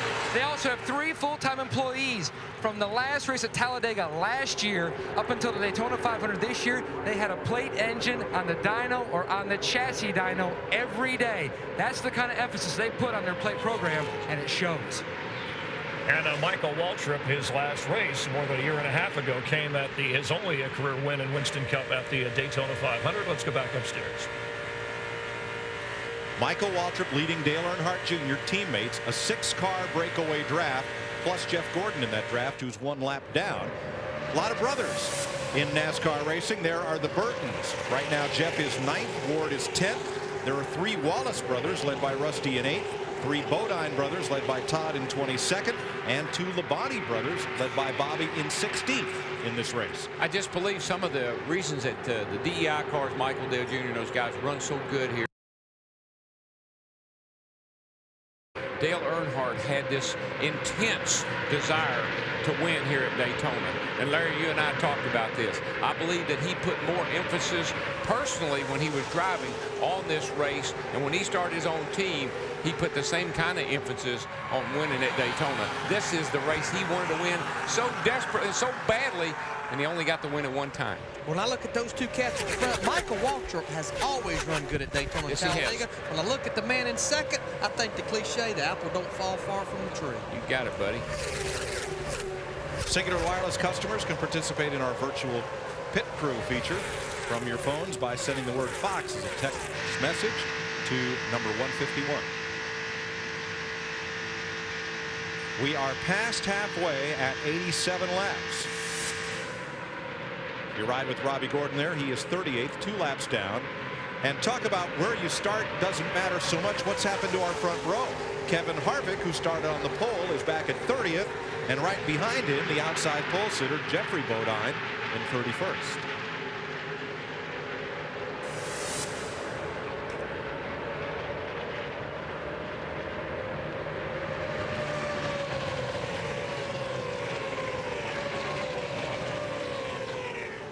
There you see the Harvick on the Fox tracks there at 184 miles per hour, and right now he is about 9.5 seconds behind the leader.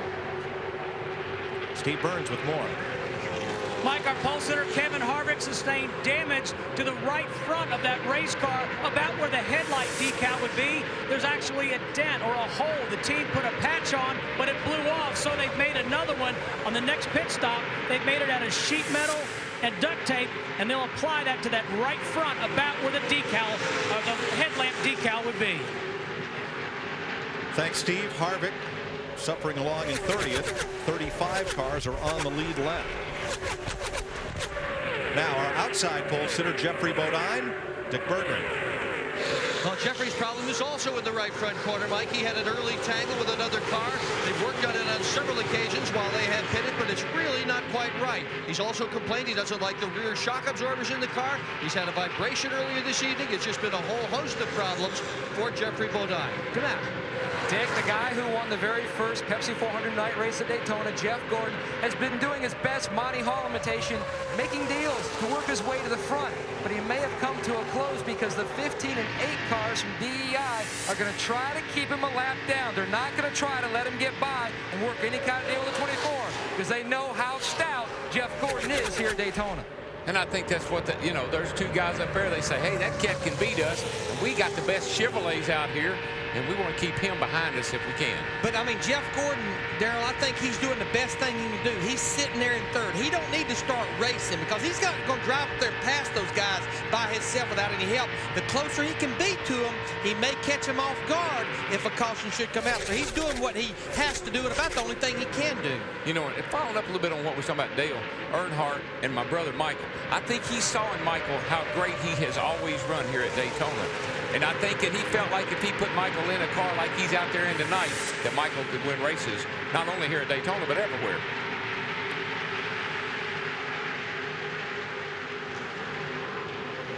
Jeff Green battling Kyle Petty in the 45 and Jimmy Spencer in the 41.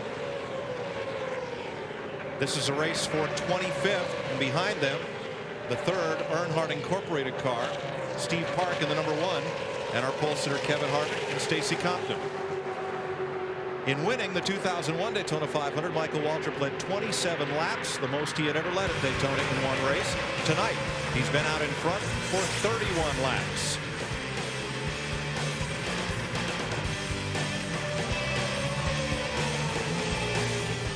Mike Joy with Darrell Waltrip, Larry McReynolds. As Michael Waltrip continues to lead his teammate Dale Earnhardt Jr. and right behind them sits Jeff Gordon, the defending Winston Cup champion, trying to get a lap back. Now, just as we listen to the drivers and crews communicate, so do the other teams. Let's listen to Michael Waltrip. Still clear, single file. Just for information, that 24 car is the 4th car in line. He's pretty good, so if the caution comes back, I don't think we ought to give his lap back. It might bite him. And now Jeff Gordon. I know you know this, but those guys are not going to help you get your lap back. So keep digging on them. Keep digging. That's Danny Culler, Michael's spotter, and what they needed to see that play, that rerun that we saw there a little earlier when Gordon split them and tried to go up through the middle to get a lap back. He's going to be pretty desperate to get that lap back if a caution does come out. And I tell you, Danny Culler is a sharp guy. He spotted for years and years for Dale Earnhardt Sr. He's also the man that spotted all of those Winston Cup races and Busch events for Kevin Harvick last year. Good spotter. I think that was Robbie Loomis talking to Jeff Gordon. Now on protocol, as Michael Waltrip goes way up high. Traffic. Around race traffic. Hut Strickland there. You do not have to you don't have to back out of it and roll out of it and coast to the caution flag. So if a flag were to come out, as long as Michael's not in any jeopardy with the track blocked in front of him, he can haul the mail all the way around to the yellow. Two things they tell you. One in the driver's meeting. First of all, let the leader keep the other guys a lap down.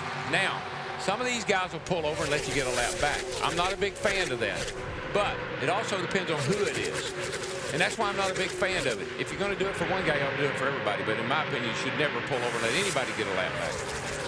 Hey, guys, I'm pretty impressed, though. I know we had 3 cautions in the first 18 laps. We're almost 100 laps into this, and we only have 2 cars that's out. Kenny Wallace in the 98, Johnny Benson in the 10. Mike Wallace is back out there with repairs 59 laps down, and we showed Tony Stewart that's back out there 33 laps down. 98 complete, closing in on 100 laps. Let's go to pit road and Dick Berggren for tonight's Ford No Boundaries moment. Compare Rusty Wallace's starting positions to his finishing positions this year, and he has passed 162 cars. Tonight, he started in the 37th spot. He has run in the top 10 all night long. In the last 10 races here at Daytona, he has scored more top 5s, more top 10s than anyone. He has never won a Winston Cup points race here. He is overdue. Maybe tonight, Mike. Maybe. He certainly has come from the back. One of several drivers to start back from provisional land and work their way up into the top 10. Wallace presently is 7th. And at this point in the season, I mean, we're halfway. He's looking at the big picture. Oh, you know, a guy like him, he's a big picture driver. He's won the championship before. Not too concerned he hadn't won a race yet, but that will get to him before long. Last night in the Busch Series race, Joe Nemechek won by staying on the bottom of the racetrack, right where these cars are running through the corner, and nobody could challenge him to the outside. Darrell, how is this type of racing tonight different? There is an art to leading a race. Michael could possibly be backing out the throttle and just at the right places. At the right places, so it bottlenecks everybody up, keeps them behind him. Boy, speaking of right places, Dale Earnhardt Jr. in 8 car was in the wrong place. Jeff Gordon in the 24 ran up there right on his rear bumper, backed away, run up again, and got him loose and kicked him out of line. Now, Jeff Gordon is right behind leader Michael Waltrip. We're about to see how strong Junior's car is. If he can pull back up the outside behind Michael, I think that'd show us something. Well, here's what I like. Dale Jarrett won down here a lot. 3 Daytona 500. He's just cruising right now. He's sitting there in a car that I think he's very, very happy with. He's not going to put up a real big fight right now. But here comes Junior on the outside, came up alongside, and now going to drift back just a little bit on Ryan Newman as they get up to turn 3. 77 slipping in there too. Things are heating up as we cross 100 of 160 laps in the Pepsi 400. You're watching NASCAR on Fox. Welcome back to the Pepsi 400 on Fox. Michael Waltrip, who won the 2001 Daytona 500 in his 463rd Winston Cup race, his first and only career victory. Let's bring you up to date. He currently leads now. Lap 2, Tony Stewart with Sadler and Kenseth contributing, spins 3 times out of the race and repairs. Johnny Benson into the wall, 3 cracked ribs. Remember, he had earlier injuries with ribs during the season. Then Steve Park, as you see Kevin Harvick, the pole sitter, being shuffled to the back. Steve Park getting into trouble with Mike Wallace. That's the Carrot Top car. Wallace has since come back in the race, and Kurt Busch having a Martha Stewart night, getting himself into a lot of trouble. First of 2 penalties for him. Jeff Gordon had the lead, but then had a punctured tire, fell a lap behind, trying to get his lap back. And as we take a look right now, we've had 5 different leaders, 4 lead changes, 5 cautions, and 2 cars currently officially out of the race. The Visa summary, as you get a look at the average speed, just over 183 miles per hour. Jeff Hammond with about 54 laps to go. We're coming up on pit stops, and this could be critical time here for strategy. This right here will be the time when the crews are already being told, guys, we got to make one more stop. We come down pit road. First and foremost, drivers don't speed. Pit crews, 5 off, 5 on. Please don't beat us if we've got a chance to win tonight. I'm sure that Michael Waltrip's crew talked to his crew chief, Slugger Labby, earlier, and he said that's one thing about our whole team. It's stepped up here lately. We don't need to let Michael down if we come down pit road, so it's going to be real interesting when it comes time for pit stops. All right, one of the surprises of the weekend, Dave Blaney, currently running 6th, and let's get a check on his car with Steve Burns. Chris, they started 30th, having a great run. Ryan Pemberton, pit stop's about to happen. What we do to that 77 car? We're running pretty good right now. It starts out a little funky there at the beginning of the run. It kind of car dances around, but if he holds it on the bottom, it seems like he can hold his line, keep a lot of momentum off the corner. So towards the end of the long run, I don't think we're going to make any changes here. We're going to have about 50 laps on our tires at the end of the race and hope for the best. Back upstairs. Ryan Newman, number 12, battling Dale Earnhardt Jr. for 2nd. The car right behind leader Michael Waltrip is Jeff Gordon, trying to get back on the lead lap. There's Waltrip's teammate Earnhardt Jr., the number 8, not able to be of any help to Michael right now, but Michael's going to have to deal with Gordon sooner or later. Look at the run Dave Blaney in the 77 is getting on the high side. He's got help from Sterling Marlin in the 40 car as well. Almost wanted to slip in there in front of Dale Jarrett, but knew there isn't enough room right there. I'm a little nervous around that 12 and 77 right now. The 12's a little bit reckless, been moving around a lot, one lane to the other. And then Blaney doing a great job, but has the least amount of experience other than Ryan Newman. You know, Darrell, just to follow up on Jeff Hammond on the strategy, as he mentioned, we only have one more stop. There's no question we've got about 50 laps on our tires. I'm going to give you 4 tires. This may be the tires that we end on, but I'm also running up down pit road. I don't want to be on pit road by myself because I have to have a drafting partner, but I don't want to be on there with people all around me because then you end up possibly like Todd Bodine and Robbie Gordon. I don't want to be beating and banging. I want clean pit road, clean pit stall to come into. Yeah, and the big problem is when everybody tries to come in at once there, getting off the racetrack is a big problem. It can be pretty exciting. So pit stops will be coming most likely when we come back.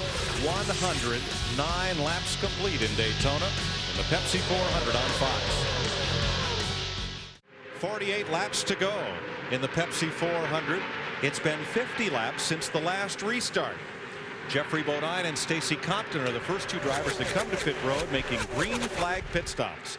And Darrell, I want to follow up on something you talked about, and that's getting on the pit road as we start seeing a lot of cars come to pit road. In this race last year, some top race cars were taken out by beating and banging on each other and wrecking coming to pit road. Yeah, well, what happens is the guy in front starts to, if you got to get your hand up, you got to come off turn 2 over there, and you got to start waving to everybody behind you, tell them, I'm going to pit this time by. You can't come down here and surprise them off turn 4 and try to drive on pit lane. Who do we see at Talladega? Was it Sterling Marlin? Who cut down at turn 3 instead of getting over at turn 2 and then you can you got to come down here and you're gonna lock up the brakes and smoke the tires, and the guy behind you sees the smoke and then everybody panics. So getting on the pit lane here is going to be real critical. You've been riding around here too, with the brakes are all cold. You got to remember to warm those brakes up a little before you come to pit road. Now let's point out, Jeff Gordon is no longer right behind race leader Michael Waltrip. He got shuffled back a bit. Nobody has taken mercy with him at all. Not at all. Terry Labonte is in. Jeremy Mayfield, Brett Bodine. Hut Strickland has made his pit stop, and so has Casey Atwood, who was the fastest qualified Dodge in the field. Well, when you got Jeff Gordon in the situation he's in right now, a lot of times he's sitting there and you wonder what he's holding. Right now, you know he's not holding anything. These are all scheduled pit stops, and we pretty much know everybody making stops now, they will be able to go to the end of this race should it go green. And it has a green flag look to it right now. Yes, it does. The way the ball's spread out here, unless somebody just has a problem, a single car incident, I don't see any big accidents in our near future. A lot of deal making up and down pit road at this stage in the race. Dave Blaney's team trying to link up with Sterling Marlin to try to pit together. See what I'm talking about? See that car coming on pit road with all 4 tires locked up? That's Matt Kenseth, and he's in that very first pit, so he had to get slowed down in a hurry. Now, if you're coming off of turn 4 and you see that, you're not sure what's happening. Another thing these guys are trying to make sure, Mike, if you're going to pit with somebody, and I think everybody will change 4 tires, you're trying to make sure somebody you're going to pit with don't change 2 and you change 4, you lose all that ground. Well, but getting out front all by yourself is no advantage. You're setting up, we saw with Jeff Gordon, got a fast car, but you don't want to get out there all by yourself. They'll just chase you down and pass you. So you got to work with somebody. Right. Bill Elliott, Bobby Labonte, Ricky Craven have been in.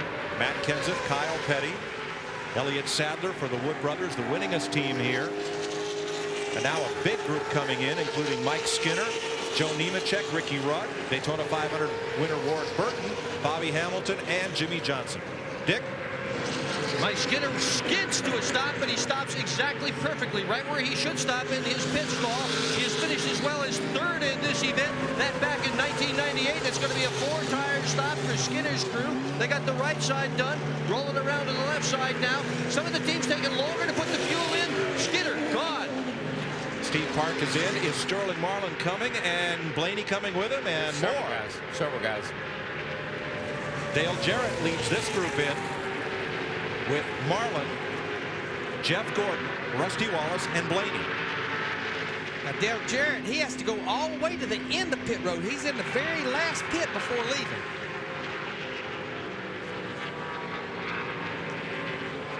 Steve Burns. Dave Blaney has never won a Winston Cup Series race. He had a clear shot in because Tony Stewart had already pitted. There will be no adjustments to this number 77 of Dave Blaney.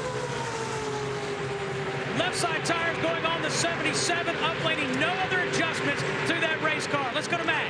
The 88 trouble on the left rear. Dale Jarrett trouble on the left rear. A slow stop. They made a major wedge adjustment. Jarrett was a little bit tight.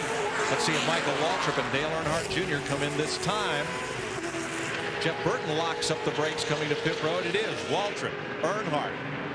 Ryan Newman is in, Mark Martin, and Jeff Burton. Now, Michael Waltrip's pitting in pit 25 right here. Dale Earnhardt Jr. has to go all the way to the end of pit road to pit 3. Dick Burton. Michael Waltrip, a nice job of bringing the car in. He stopped exactly where he needed to stop, right in front of his crew. That gives them the best possible opportunity for a fast pit stop. 1 round into the left rear. 4 tires. He's going to take 4 and gas. Michael, a nice stop. Gone.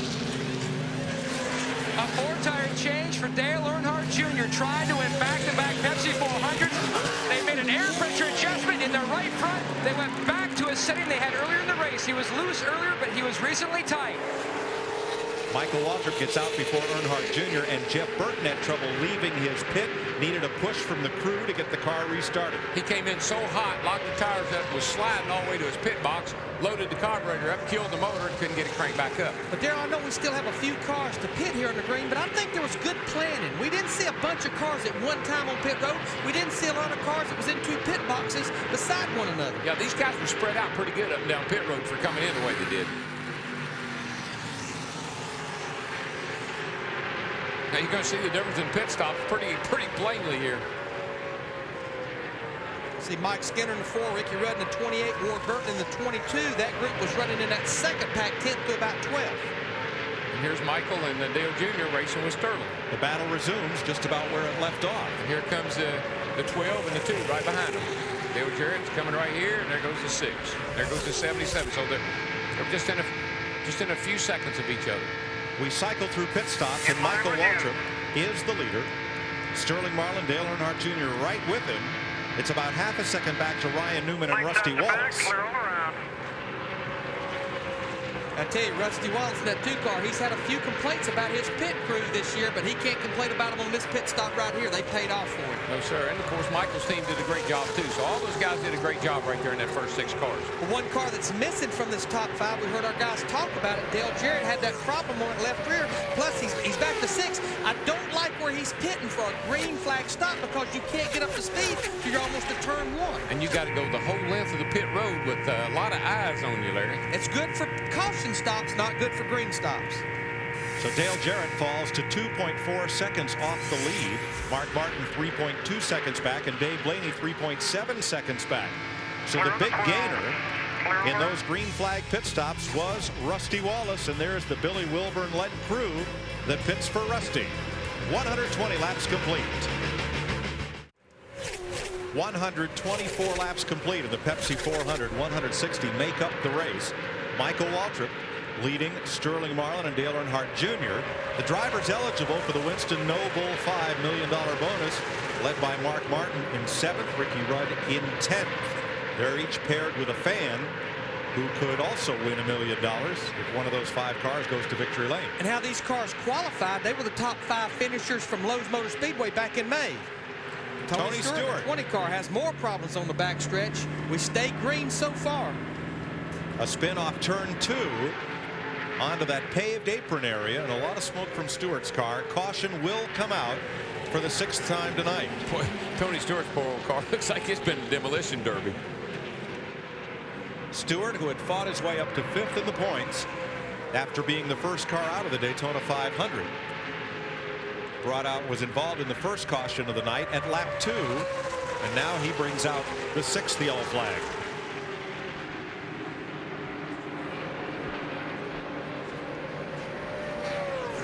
I don't know if Gordon is he's not in a position to get a lap back, is he? No, he lost a lot of ground right before that stop and on the pit stop itself. Elliott Sadler trying to get a lap back, short by 2 car lengths. The Wood brothers, who lead all car owners with 12 victories in this race. The Pettys have 11, Hendrick Motorsports 7, and Elliott just shy of beating leader Michael Waltrip to the line. That would have been big for him because only 1 lap down. That'd put him back on the lead lap. See what happened to Tony Stewart. Oh, he just thing gets loose on him, starts coming around, and spins it down on the apron. She just gets loose. Here she comes. You see all that paved area there, Mike? Larry, that didn't used to be there. It used to be grass. And if that when it was grass, you'd flip over every time you got down in there. And what we have to remember, all the repairs they've done to that race car, I mean, that can definitely change the handling characteristics, how that car drives. A long, tough night for Tony Stewart. Michael Waltrip leads as we're under the 6th caution flag of the evening. 320 of 400 miles complete here at Daytona International Speedway. Now Michael Waltrip came to the line, and Elliott Sadler was not able to get a lap back from Michael Waltrip. But let's listen in on some of the strategy involved here. Caution's out, caution's out, caution's out. All right, 21 wants a little help. 21 wants a little help, it's up to you.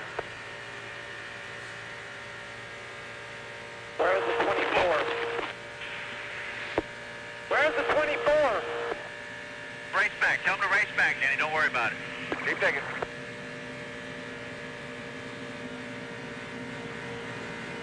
24 is just now into 1, so he took the yellow. 24 took the yellow. 21 wants a little help, it's up to you. Coming hard. You're inside.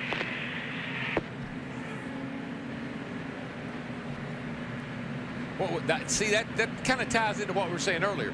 Where's the 24? Don't want to let him have his lap back. But the 21, yeah, we can let him have his lap back because he can't beat us. But Michael couldn't slow down until he knew that Gordon had already taken the caution, and by then it was too late to be of any help to Elliott Sadler. Dick Bergman. Slugger Labbe doing a great job calling the shots tonight for Michael Waltrip.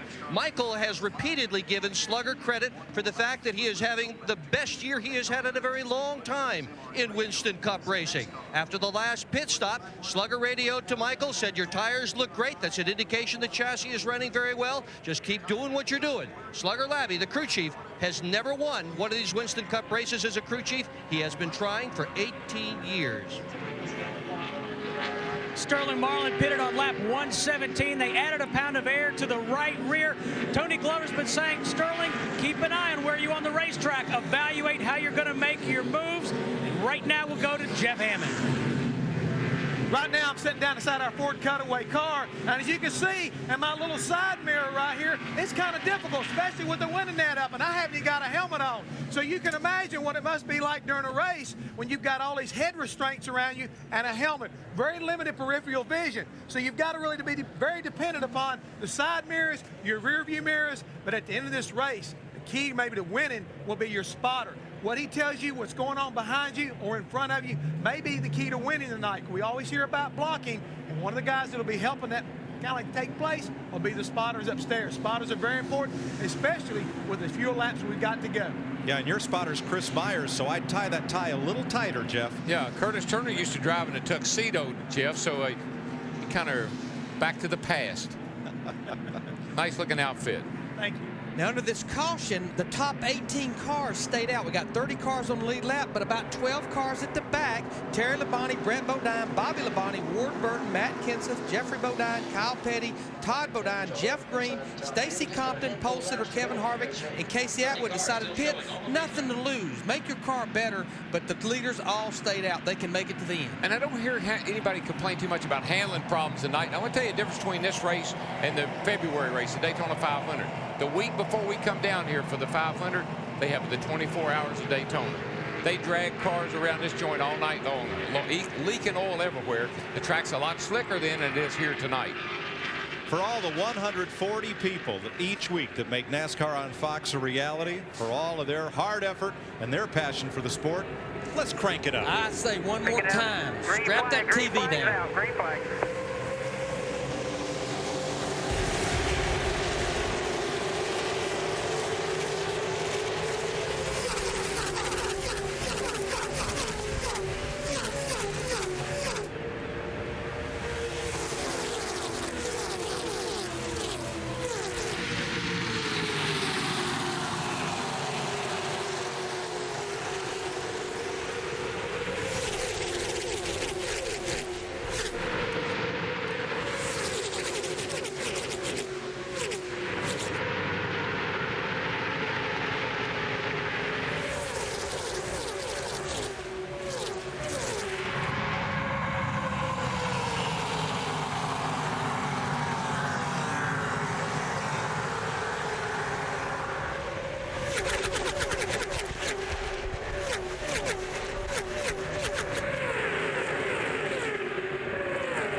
Elliott Sadler was trying to get his lap back without success. Here comes Junior slicing through the middle of Sadler and Sterling Marlin to try to join his teammate Michael Waltrip at the front.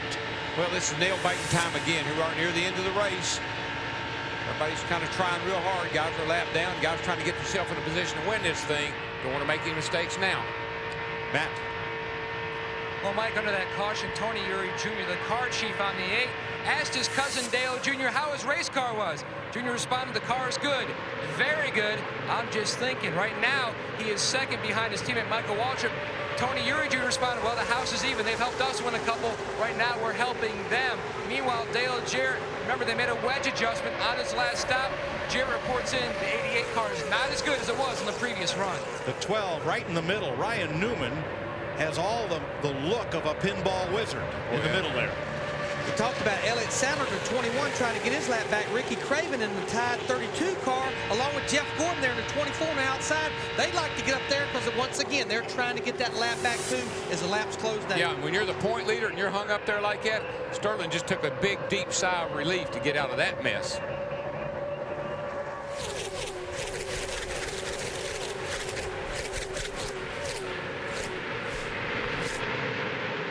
Like I say, everybody right now is just really got to be careful because we're setting up for what has the appearance of a disaster. Well, and these guys, they slice and dice 2 and 3 wide. We've talked about it all night. That just lets the whole bunch get back together again. Yeah, that caution flag really closed everybody back up, gave everybody another. It's like a whole new race. The toughest parts are right here when they're coming straight on toward the spotters and coming out of the tri-oval right here when the spotters are looking at the tail light panels. They're of little help to the drivers in those 2 short chutes. Well, remember when the race started and I told you the center there right along in here was like the eye of the storm? Well, the storm is brewing again.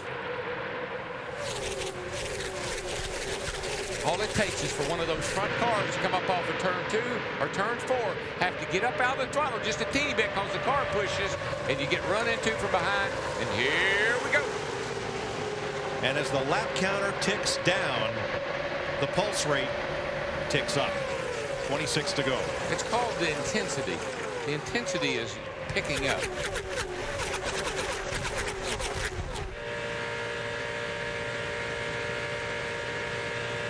Jeff Gordon in 32nd place. One lap. Whoa, there you go. There you go. This is it, guys. Jarrett, Nemechek, Jeff Burton, Mike Skinner. It's one over. Car hard up into the wall, joined by another. And they just keep wrecking. And the hits keep on coming. And the big hit was Joe Nemechek. Brett Bodine on fire.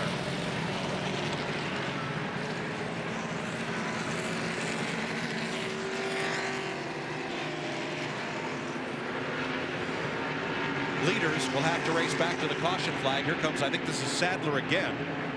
It is Elliott Sadler. Yeah, but here comes Gordon right back here behind him. Yeah, coming off turn 24 4. car right there. He's trying to get his lap back as well. Elliott Sadler looks like he will accomplish it. Jeff Gordon will not. And I don't think Michael Waldron, you mentioned it, Darrell, had a problem giving that 21 car lap back. Not going to give that 24 car. Dale Jarrett is moving around inside the number 88. He's going to climb out. Todd Bodine is out. Rather, Brett Bodine. He owns that car in that race team. And of that number 11, there is little left. Matt Kenseth is involved. Heavy nose damage. But I'm worried about Joe Nemechek. That car hit the turn 1 wall with tremendous force. There's Mike Skinner. That's Dale Jarrett. Jarrett's out and he's looking over the car, and there's Martha Nemechek, Joe's mom.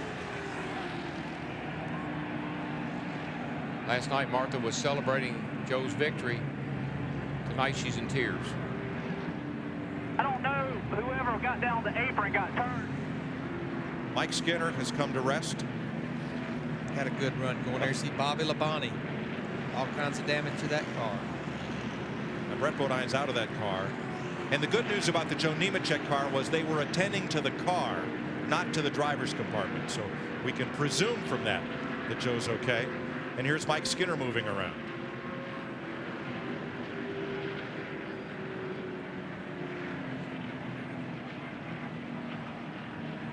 And the face of Martha Nemechek, remember, she lost a son in a race car crash at Homestead, Miami. Lost her younger son, John.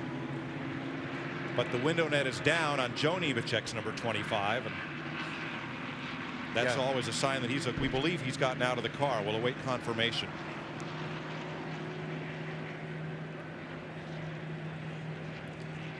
Joe Nemechek is out of the car. Brett Bodine is out of his car.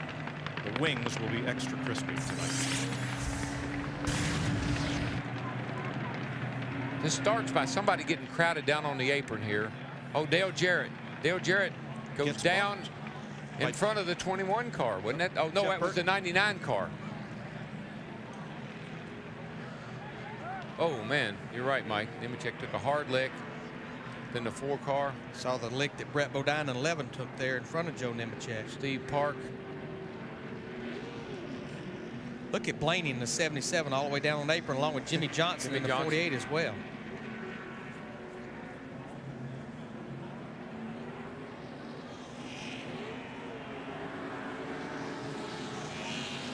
Nemechek gets hit once and then straight up and into the wall.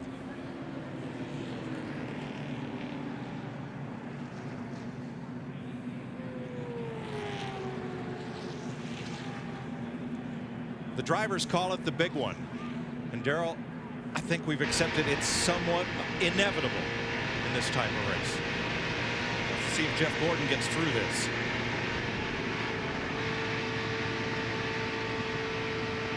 Yeah, he got through. He tried to get his lap back, but Dale Jarrett's going to pay the price here. The 99 gets a run on him, and he tries to block him. The 99 got into him, and the rest. Just look at the cars through his windshield. You just wonder, is it ever going to quit hitting? Mike, I've seen this. I've seen these things so many times that I had that, as I just said, I had that feeling that we saw it was coming. Dale Jarrett walking back from turn 1. I'm sure Dale is quite dejected. He had a great car. He had a top 5 car, certainly. Had a top 5 car, and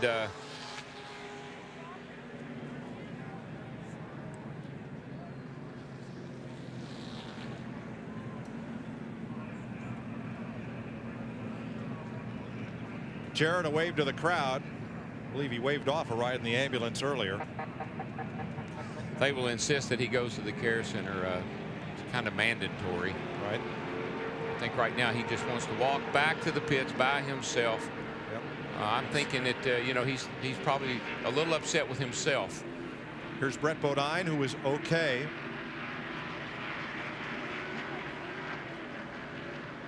A little water there. And it's another truck Dale doesn't want to drive. Well, it's what happens here is, you know, Burton had a run on the 88, and the 88 tried to block him, and they came together, and when they did, it just it started this. Jimmy Spencer cut left, and I think he missed it. Just barely. Terry Because Labonte there. Nemechek came straight up the track in front of Spencer's 41, and so did Skinner. Look at Ricky Rudd in the 28 car. He's going to go to the bottom of the racetrack and just barely get by Jeff Burton.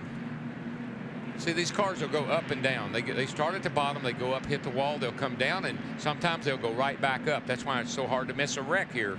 There's just no way that the cars will stay in one spot. Jimmy Johnson creeping through. This is coming to the start-finish line. You see the 99 drop down to the inside. Got a run on Jarrett.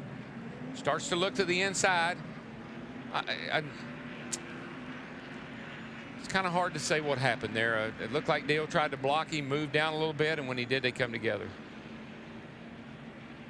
Not so sure. There's that lick again by Joe Nemechek. That was a hard lick. Well, so was the 11 car. I Yeah. mean, those two cars really, they cracked that wall hard. It was like Skinner was a croquet ball and just sent Brett Bodine into the wall. Saw Steve Park in the 1 car involved as well. This next replay in real time.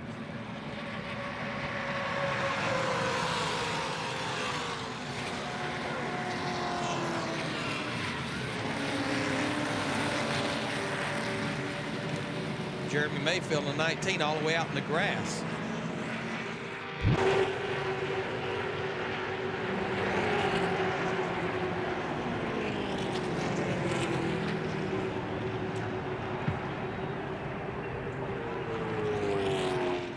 Folks, I've been in these things, and I tell you, TV we just can't do it justice as to what that feels like. The caution is out at Daytona International Speedway for this grinding crash with 21 laps to go. Welcome back live on Fox, the Pepsi 400. At least 14 cars involved in the crash. Every driver is okay at this point. No serious injury, including Dale Jarrett in the 88 car, who walked back, and it was a long walk because an ambulance did not appear in the amount of time in which he got out of his car. More on the accident. In fact, let's get a check with Dale Jarrett, and our Matt Yoakum is standing by. Matt. And Dale Jarrett has finally walked back to his pit here at the head of pit road. And DJ, first off, are you okay? Yeah, I'm fine. Yeah, just unfortunate, man. We had a really good car, and I was just, I don't know. Maybe it's my fault. I don't know. I was just trying to take my position and get by Mark there, and got hit in the back. And I guess that's just part of this kind of racing. And unfortunately, we didn't make it through the night. Things happen so fast here, don't they? Yeah, they do. Yeah, you know, you have a caution there at the end, and you know, it kind of bunches everybody up, and everybody gets racy, and you know, just a lot of things are going to happen there. So it's unfortunate. Again, we had a really good race car, and I thought we might have a shot to run the top 5. I don't know if we could do anything with Michael and Junior there, but just didn't quite make it. Now, you had the long stroll back, which got all the fans up on their feet. Why the walk back instead of the ambulance? There wasn't an ambulance came pick me up until I'd walked halfway here. So if they can't get there any faster than that, I can get here on my own. Good news is Dale Jarrett's okay. All right, he might have driven the big brown truck faster than the ambulance got there, too. These are the drivers involved in the crash at this point, officially, those that we have checked. Remember, last night, there were 15 cars involved in the Busch race, and at Talladega, there were 24 cars involved in the big one there, as the drivers refer to the wreck. 24 cars involved in that wreck, with Jeff Hammond, Chris Myers in our studios here just above Victory Lane. So this happening with about 25 laps to go. And you indicated before when you were down at the cutaway car, certainly with vision and how things were bunched up. This is just part of it. Is there any way to avoid something like this? Chris, I mean, we keep trying all the time to come up with a solution. You know, we put spotters up there to give everybody an idea. Hey, a man's making a move on you. Hold your line. You've got mirrors. We've got side mirrors. We've got rear view mirrors. We have two-way communication all the way around the racetrack.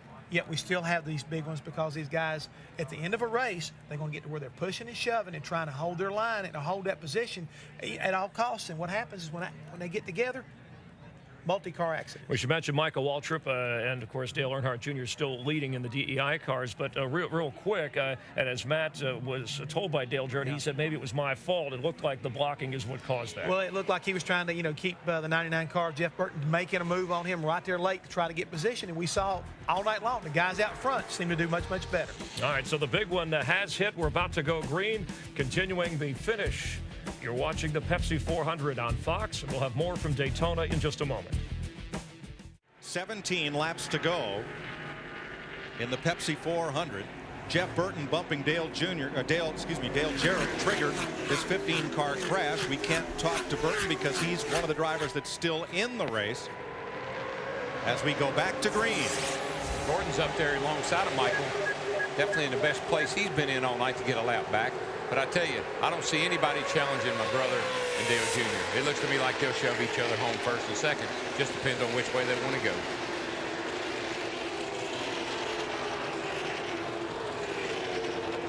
Let's get an update on Earnhardt from Matt. Well, Mike, on lap 139, there was some interesting conversation exchange between Dale Earnhardt Jr. and Tony Eury Jr. Dale said, I think I will help Michael win it. It's up to you, but Tony Jr. jumped in, but that's like the Cowboys winning because the Redskins let him. Dale said it's about me and teammates. It's about making DEI the one to beat. Right now, that's what I'm thinking. Tony said, I was thinking of the last race when they tried to beat you, but they couldn't make the run. Dale said, do you want me to win it? Tony said, yes, I want you to win the darn thing. These guys busted their butt all week on this race car. Tony said, if you drive like you can drive, the fans will be on their feet and you will win. Dale said, all right, I'm with you, buddy. And that's a dilemma to put Dale Jr. in because Michael has sort of been the bridesmaid, and I'm sure that Michael thinks that it's his turn, as he would say.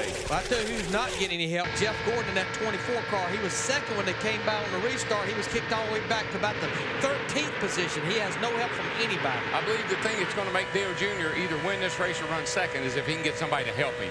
I don't know that he can just pull out and pass Michael all by himself. I just think he's going to have to get somebody good up there behind him to make it happen.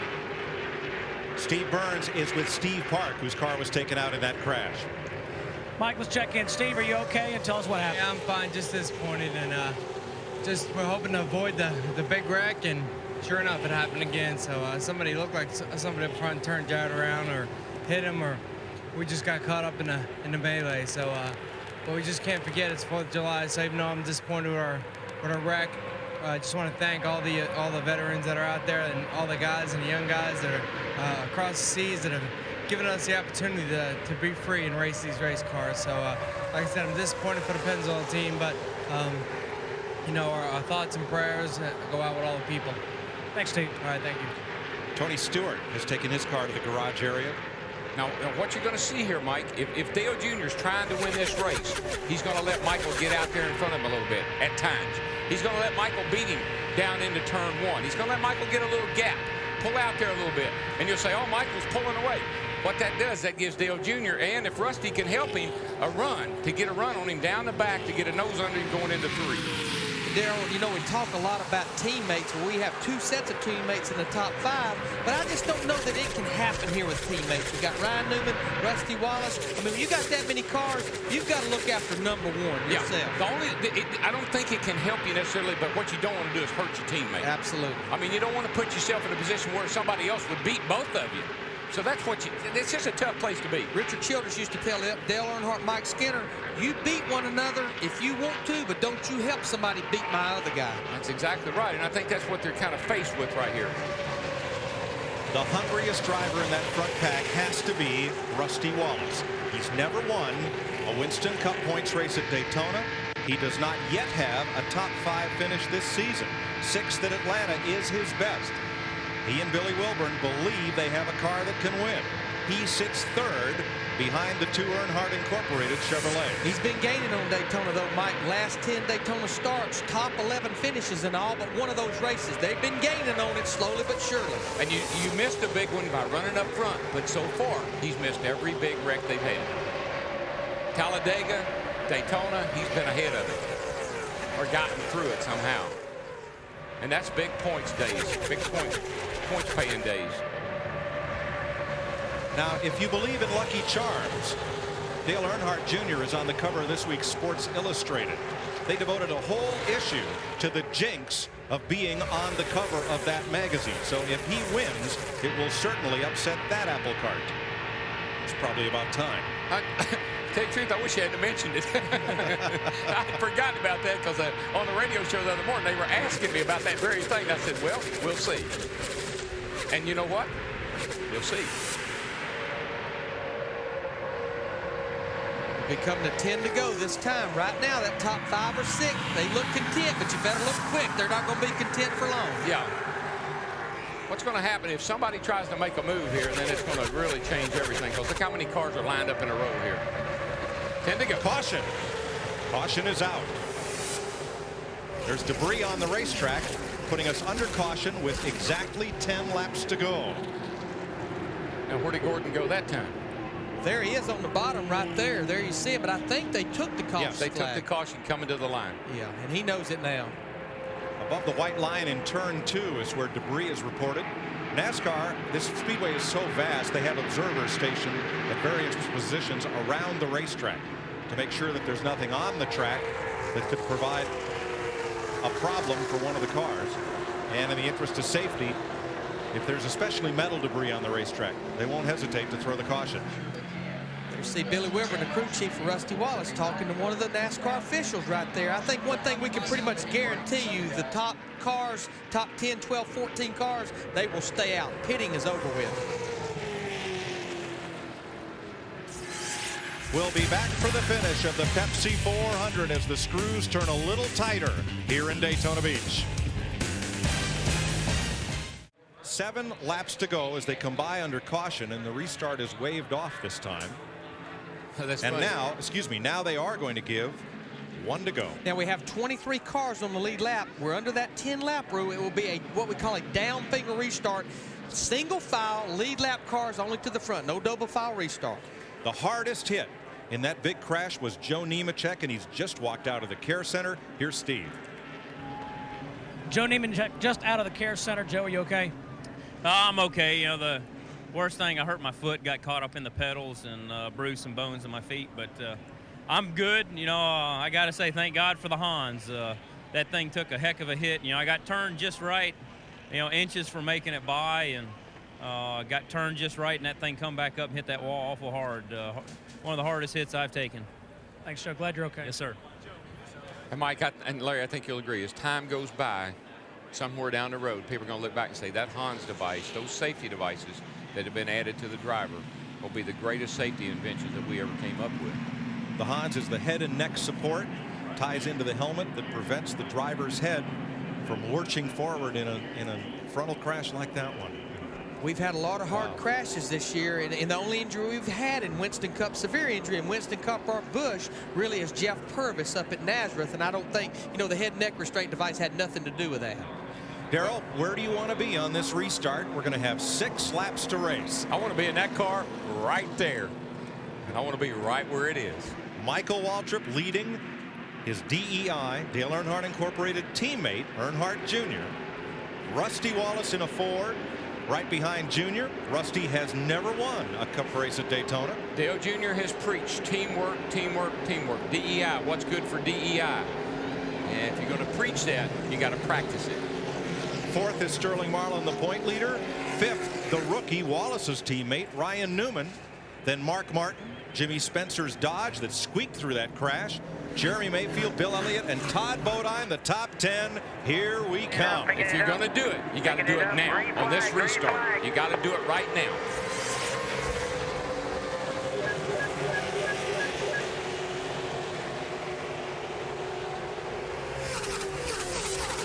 See the group back there about 11th and 12th. Jeff Green and Stacy Compton. The only cars right now stepping out of line, the 30 and the 14.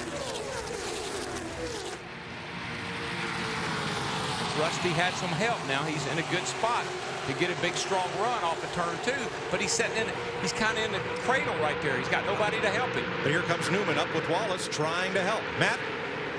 Well, Dale Earnhardt Jr. is trying to get the 2 to help him, but apparently Rusty Wallace is running warm, so he won't stay tucked up underneath the 8 of Dale Earnhardt Jr. In fact, Junior spotter Ty Norris about broke his radio, jumping all over Wallace's spotter to try to help the 8. Boy, Rusty just put a block on his own teammate, and now it's going to cost him. But the good news for Michael and Dale Jr. is they're just pulling away.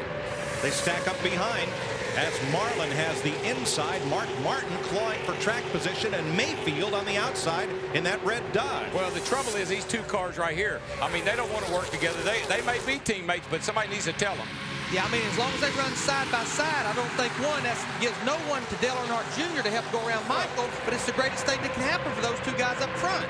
I mean, look where Michael and Dale Jr. are, and we're coming down here with 5 to go. And look at this wad behind them, Darrell. You talk about teammates, you do have Sterling Marlin in the 40 car. You have his teammate back there, Jimmy Spencer, in the 41 car. And Jimmy Spencer, he dodged the big one, and he's up there running in 5th right now. Well, they get sorted out here at the front. I think everything will work out fine. But, boy, Ryan Newman and Rusty were really going at it. 3 wide all the way from 10th place on back. 4 laps to go. Whoa, Jeff Bodine gets into time. They saved it. Holy cow. That's as close as you can come to wrecking without wrecking. And here goes Junior by Michael. Now, where's Rusty going to go? Looks like he's going to stay with Michael on the bottom. Sterling Marlin, the 40, he's going to stay with Rusty. They're going to kill him. Earnhardt in the back. There's another car about to. Cars are all over the place again. Ryan Newman, the 12 car. Dave Blaney in the 77 as well. And they're racing back to the caution. And this could be the race. And here comes Sterling making a run. They'll come to the flag with 3 to go. Michael Waltrip leading them home. Rusty Wallace looking for his first Daytona win. Here they come to the caution flag. And this could be the race. I don't know there'd be enough time to throw a red flag. As we have 3 laps to go. Caution flies. And Dale Earnhardt Jr.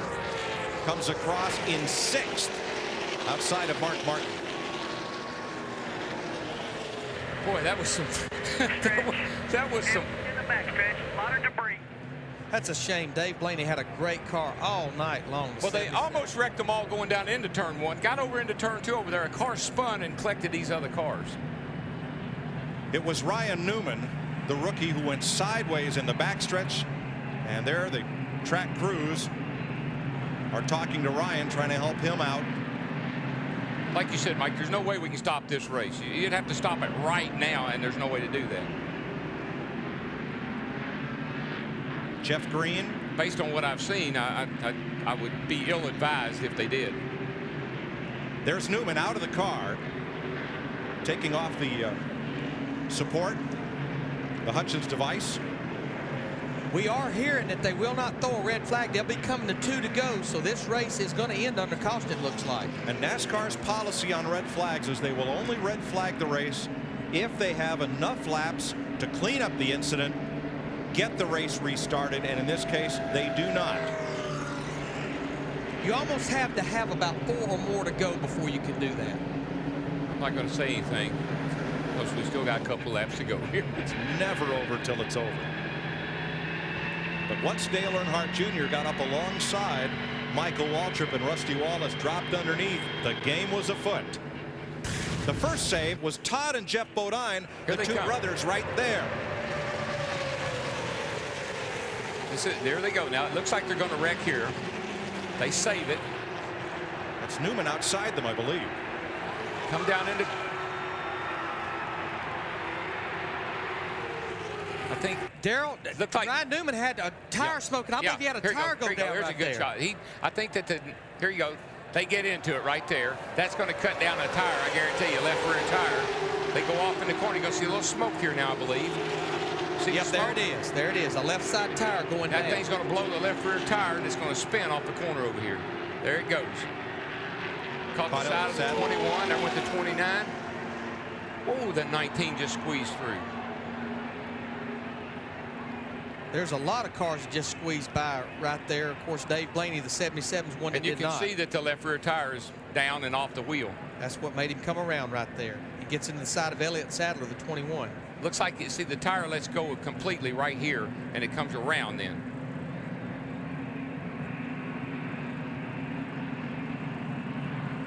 Let's ride with Jeremy Mayfield. That's Newman right in front of him. He's got to see the smoke, and that's just he doesn't. Now he sees him spin. Can't see anything right there. Squeezes by. If you can see the other side of his car, that was close. Because you just don't know which way he's going to go up there as he come up on the backstretch. And all season long, and right here especially, I've got to give an attaboy to our cameramen, our tape operators, our replay producers for being able to share all of these images with you instead of all of us wondering what happened. Great job, fellas and girls, and thanks for all of it. That's Buffy, Michael's wife, and she's just like I am. She's not going to say anything yet. They will be coming to the white flag this time, being waved along with the caution flag. And Daryl, it wasn't but about 2.5 months ago, everybody was saying Michael Waltrip's out of this race car. You just look at the runs he's had the last month and a half, and he's about 2.5 miles away from getting his second career win, first win of 2002. I have never seen him, ever since he's been racing, I've never seen him drive better. You know, his first win, Daryl, he didn't get a fair chance to celebrate here at Daytona. His victory marred by the tragedy of losing Dale Earnhardt, his car owner and benefactor. Michael didn't get a proper celebration then. He will tonight. Oh, yeah. Say what you want to about tonight, but he had the dominant car. He did a great job right there at the end. Looked like I didn't know what was going to happen, and he held on, and he's coming home a winner. And yeah. Well, he did just what Joe Nemechek did last night to win the Busch race. He ran the bottom of the racetrack the whole race long, had the lead, and if you were going to beat him, you'd have to beat him the long way around on the outside. You're riding with him, aren't you? Well, I can't help but think about when we were here last, which was February a year ago. He won. He went to victory circle. Right. But it's a day that none of us will ever forget. Here we are back here for the first time since then. First time Fox has been back. First time Fox has been back since then, and he wins again. I'm proud. I'm so proud of him. What a great job tonight. He grew up wanting to be a race car driver, wanting to follow in your footsteps, but that was no easy path for Michael. No, we're a generation apart. I'm more like a father to him, and you know what, sons and fathers, you know, he doesn't listen to me very well. He and I have a great relationship, but it's different than if we were closer together in age. But I tell you, Dale Earnhardt owned this racetrack. Finally got that Daytona 500 win. Looks like DEI is starting to own this place. 5 of the last 7 restrictor plate races here. Here he comes to the flag. Michael Waltrip wins the Pepsi 400. All right, way to go, buddy. Rusty Wallace. Second, Sterling Marlin, Jimmy Spencer, Mark Martin. The top 5. Boys, you got to be back here in February. Yes. I love seeing him win a race. I mean, it's a great thrill. Slugger Labby is crew chief. And we heard Matt Yoakum talk about it, getting his first career win as a crew chief. Winston Cup win. But, gosh, I don't know. Guy like me, I don't know if I can take too much more of this or not. Steve Burns. All right, thanks, Mike. Another win for DEI and your first win as a crew chief, Slugger. What does it mean to you? What an awesome feeling. I just told Michael I've been chasing this dream for 18 years. And, man, it took my dad to show me what a half-inch wrench was. I didn't know nothing. And my dad, I tell you, all of him and Dick McCabe and Kelly Moore back home for giving me the chance to do this. And Teresa and Ty and Steve Mill and Richie Gilmore and Michael Waltrip. You know, I mean, a lot of people didn't believe in Michael, and I did. I left a good team to come work for DEI and Michael. And, man, it's just an awesome feeling. Slugger, how have you guys turned this team around? It's hard work, man. We cut everybody off over the winter. We totally restructured the whole 15 team. All them guys back in the shop. I want more of that. I want more. That felt good, didn't it? Yeah. Just everybody, man, at DEI for sticking behind me and Stiffy and Pops down there and Paul Andrews. I mean, we work good together, and none of this is possible without everyone at DEI. And it's an awesome feeling. Go celebrate in victory lane. Thank you. Appreciate it, man. A lot of good stock car racers come from the state of Maine, and Slugger Labby is one of them. Well, what Michael told me over and over again, he said, I love Slugger. He believes in me. And Larry, you know, Jeff knows, when the crew chief and the driver, when they believe in each other, there's no stopping you. Exactly. Time to mess up all that pretty paint in the infield, I think. Let's see. I don't know now. It's pretty muddy out there, bud. Let's be careful. Get over here and tear up the good stuff. Don't just get on in there and get some of that good stuff. And 1 year ago, he was out in that grass celebrating the win for his teammate, Dale Earnhardt Jr. Now he's out there celebrating his own race team.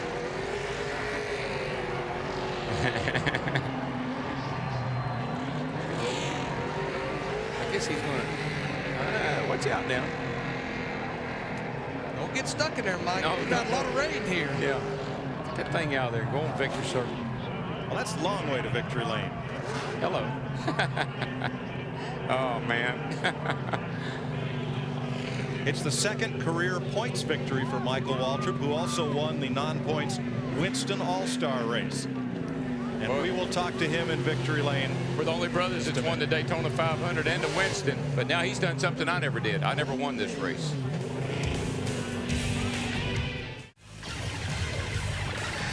Welcome to our Pepsi 400 at Daytona post-race show on Fox, where Michael Waltrip has won the Pepsi 400 for his second career Winston Cup victory. We're going to go down to tonight's Circuit City Winner's Circle. And Dick Berggren. Well, when Michael Waltrip won the Daytona 500, there really was only a celebration for a few moments as a result of the loss of his friend, his car owner, Dale Earnhardt. Tonight, Michael, are you ready to celebrate now? Are you ready to celebrate? I'm real proud for all my boys. I'm real proud for Slugger.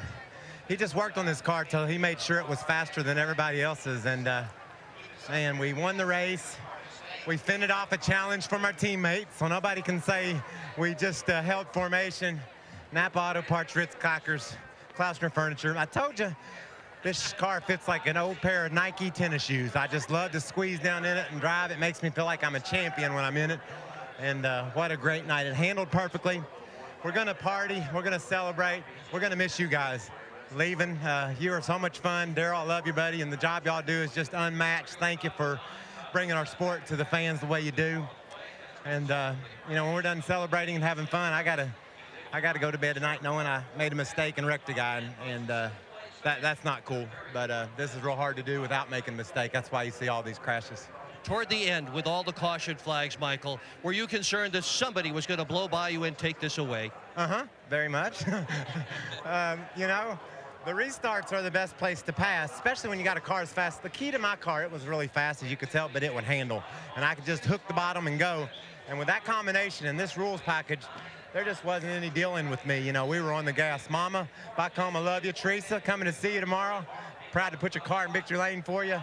And I'm just real thankful, Dick. I just believe in this team, and I believed in them all year long. And for some reason, 3 or 4 months ago, we made it all click, and it's been a lot of fun. Congratulations. Attaboy, Michael. Let's go to Steve Burns. Thanks, Dick. With Rusty Wallace. Rusty from 37th to 2nd. Tell us how you did it. I just had a great handling car, and on a restart, I got a heck of a good jump. You know, you can't pass anybody until you get past that start-finish line. You got to pass to the right. And I got to tell you, I was embarrassed to qualify 37th. I'm a better driver than that, and it's a better car. And they dropped that flag, man. This whole hot rod just took off, and I ran right down the center because I knew that was what we had to do. And so anyway, we passed like 25 cars in 4 laps. But then after that, I want to see if it had any staying power, and it really ran good. And this Miller Lite Ford Taurus was awesome all night long. It's a special Harley-Davidson paint scheme. I was real proud to have a good handling car like this. How about a shot at the win? Was there anything there, Rusty? Not really. I mean, I'm a real optimistic guy, don't get me wrong, and I try to win everything. But if Junior wouldn't have tried to pass Waltrip, I was going to finish third. And I couldn't have got past Michael. Those DEI cars were super strong, but I tell you what, my car was super strong too. And Sterling hung right in there with me, and we stayed in line and just checked out. We ran some awful fast laps, but man, it was a really good night for us. Good night for the points, real happy. Good job, Rusty. Let's go to Matt Yoakum. We live yet? Well, we are live. Are we live? Sterling, what a good deal tonight. What happened there at the last 6 or 8 laps? My buddy Jimmy Spencer pushed by a bunch of cars. Had a good car all night. Coors Light guys done a good job. Thank everybody at the shop. Chip Ganassi and Coors Light. Whole deal. Car drove good, and thank you. Now ask him about the nose. His nose of his car was dented in. It's gone now. Oh. What happened to the nose of that car? Everybody gets knocked in at the end of these plate races. You know, we had the track broke up. Everybody broke up pretty good, and good handling cars was pulling away, and I guess Tony Stewart spun, and I just wanted to throw the caution, and threw the caution, bust everybody back up, and you know, when you get bunched up on these restarts with 30 to go, they're going to have a wreck, and hope they don't, but they did. Now, a great Ganassi night, Mr. Excitement fourth. Yeah, it really was. You know, right there at the end, I felt good getting up there with Sterling, and you know, we stuck together, and we worked our way to the top 5. Well, he wasn't a top 5. I got in there. You know, and then Junior made a move there at the end, and I don't blame him. And I couldn't leave my partner Sterling, so I stayed with Sterling, and it prevailed, and we ended up with a top 5 finish for Team Target. 2 top 5 finishes for the Ganassi Racing bunch, and I've got the mic back, Mike. Good going, Matt. I thought Jimmy was angling for your job there. Chevy congratulates Michael Waltrip at the number 15 Monte Carlo on its big win tonight. Michael will tell you the only thing that comes close to Monte Carlo's reputation on the track is its rep on the street. More champions depend on Chevy. Will be there. Down to Matt Yoakum with Dale Earnhardt Jr. Well, Dale Earnhardt Jr. climbs from his race car, and Jr., you tried to lay some whoop up on him and go for the win with 4 to go. Yeah, I think I should have followed him, but all the guys in the pits, you know, they put a lot of effort behind this car, and you know, they want to celebrate a victory because they know the car's capable of doing it. But I was kind of by the same position Michael was in Talladega, so I should have just stayed behind him. We could have finished second. But you know, I don't know. Wrong decision, right decision. I don't know. I guess I'll never know. So it was a good run for Budweiser. All-Star baseball, all-star car. Done real good tonight, and run second for a long time. Didn't really lead any laps, but we had a real strong race car. I told Michael in the drivers' meeting that I'd stay dedicated to him, and that's what I wanted to do. But there was a lot of talk between yourself and Tony Jr. about what to do in that situation. Yeah, he told me if I didn't try to win the race, I wasn't a race car driver, so I had to try to win the race. But the good news is he scored his first top 10 finish since his win at Talladega. Here's the order of finish for the Pepsi 400. Halfway through the season, it's flown by. But it's been exciting. I tell you, you know, we saw the young guns in the beginning, the Jimmy Johnson, Ryan Newman's, Kurt Busch, but now all of a sudden, the veterans are starting to prevail here as we zoom in on the second half this season. Yeah, and I feel sorry for Dale Jr. I think he got talked into doing something that he didn't really want to do. When he practiced, you got to practice what you preach, and he knows that. Proud for my brother. 21 cars finished on the lead lap tonight, and more than a dozen ended up in the garage as a result of the big 2 tonight at Daytona. The Winston Cup points at the traditional halfway mark of the season show Sterling Marlin hanging on to a 77-point lead over Mark Martin. He gained 15 points of advantage tonight. Jimmy Johnson, the rookie, Rusty Wallace, Jeff Gordon, the top 5. And, you know, we talked about 3 guys that wanted to get back to Daytona, get their season turned around. They're all in the top 10. You've got Dale Earnhardt Jr., you've got Ward Burton, you've got all those guys. They prevailed tonight back at Daytona. Let's do a midpoint of the season checkup on the NASCAR Busch Series after Joe Nemechek's win last night. Craig Biffle leads Jason Keller by 39 points. Jack Sprague, who crashed last night, Scott Riggs, the rookie, and Scott Wimmer. And the Craftsman Truck Series points brought to you by Sears. Ted Musgrave with a 61-point lead over Mike Bliss, David Starr, Rick Crawford, and Jason Leffler. What a fun half a season it's been. Down to the Hollywood Hotel to close it out. All right, thanks, guys. Another terrific job. It has been a pleasure having you call the races through the first half. And usually a bell, that means there's a shift change. And we welcome in Benny Parsons, very familiar, part of the racing family, and the crew at NBC as you will take over the second half. We wish you and your colleagues a lot of luck, and nice to have you with us here. Well, it's been a very exciting first half. I hope we can just continue this excitement in the second half. I wanted to get your thoughts on this race. I mean, you were sitting up here with Jeff Hammond watching, and you both said, hey, the clock's ticking, the nail's been pulled on the hand grenade, and all of a sudden the 15 cars in a pile-up, the big one. It just seems like it happens every time when we come to a restrictor plate race. Unfortunately for these guys, they've got to go back to Talladega October the 6th and do this one more time. Yeah, Jeff, let's talk about it. We saw Dale Earnhardt Jr., his gamble, if you want to call it that, allowed Rusty to finish second, but that's what a race car driver has to do. Well, that's what you're supposed to do. And early on, you know, when we talked to him before the start of the race, he said, well, I'm leading, Michael's going to follow me. If Michael's leading, I'm going to keep pushing him. But that there is a competitive nature, and I think it's really a good thing because everybody keeps saying, hey, teammates shouldn't work together. I think they worked together well all night long. He kept Michael up front, but when it came time to go up front, there you see Michael Waltrip out there hoisting the trophy in victory lane, and how excited he must be. He did what he should have done. He made the move. Rusty Wallace, being a cagey veteran, he slid in there, brought Sterling Marlin with him, pushed him back to 6. But, hey, it was a great finish right there at the end. And Darrell made the point, nice to see as the fireworks go off, continuing this 4th of July, this holiday weekend, that Michael Waltrip having a chance really to enjoy and savor this victory when he won the Daytona 500. Obviously, that's the night that we lost Dale Earnhardt, and I think we all, probably he's watching from somewhere up above and smiling and enjoying this moment along with Michael and DEI. Let's talk about the points race. Benny, you NBC guys have a lot to look forward to in the second half. Things are tight. All the young guns, but the veteran Sterling Marlin hanging on to that points lead with Mark Martin second. As we take the road to Miami in the final race of the year, the points battle is terrific this year. I can't wait to see who is going to end up winning this thing because it is so doggone tight. You like anybody right now, Benny? No. By the way, don't like anybody. I want to put this just put that over your jacket there with that. Sir. Just for the end of just humor him a little bit. Just for the end of the night. I have to do it all the time. I have to humor him, but hey.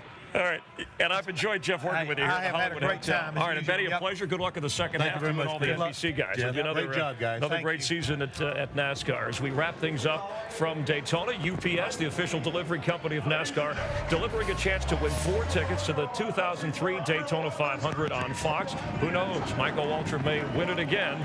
All you have to do is log on to foxsports.com, keyword UPS Racing.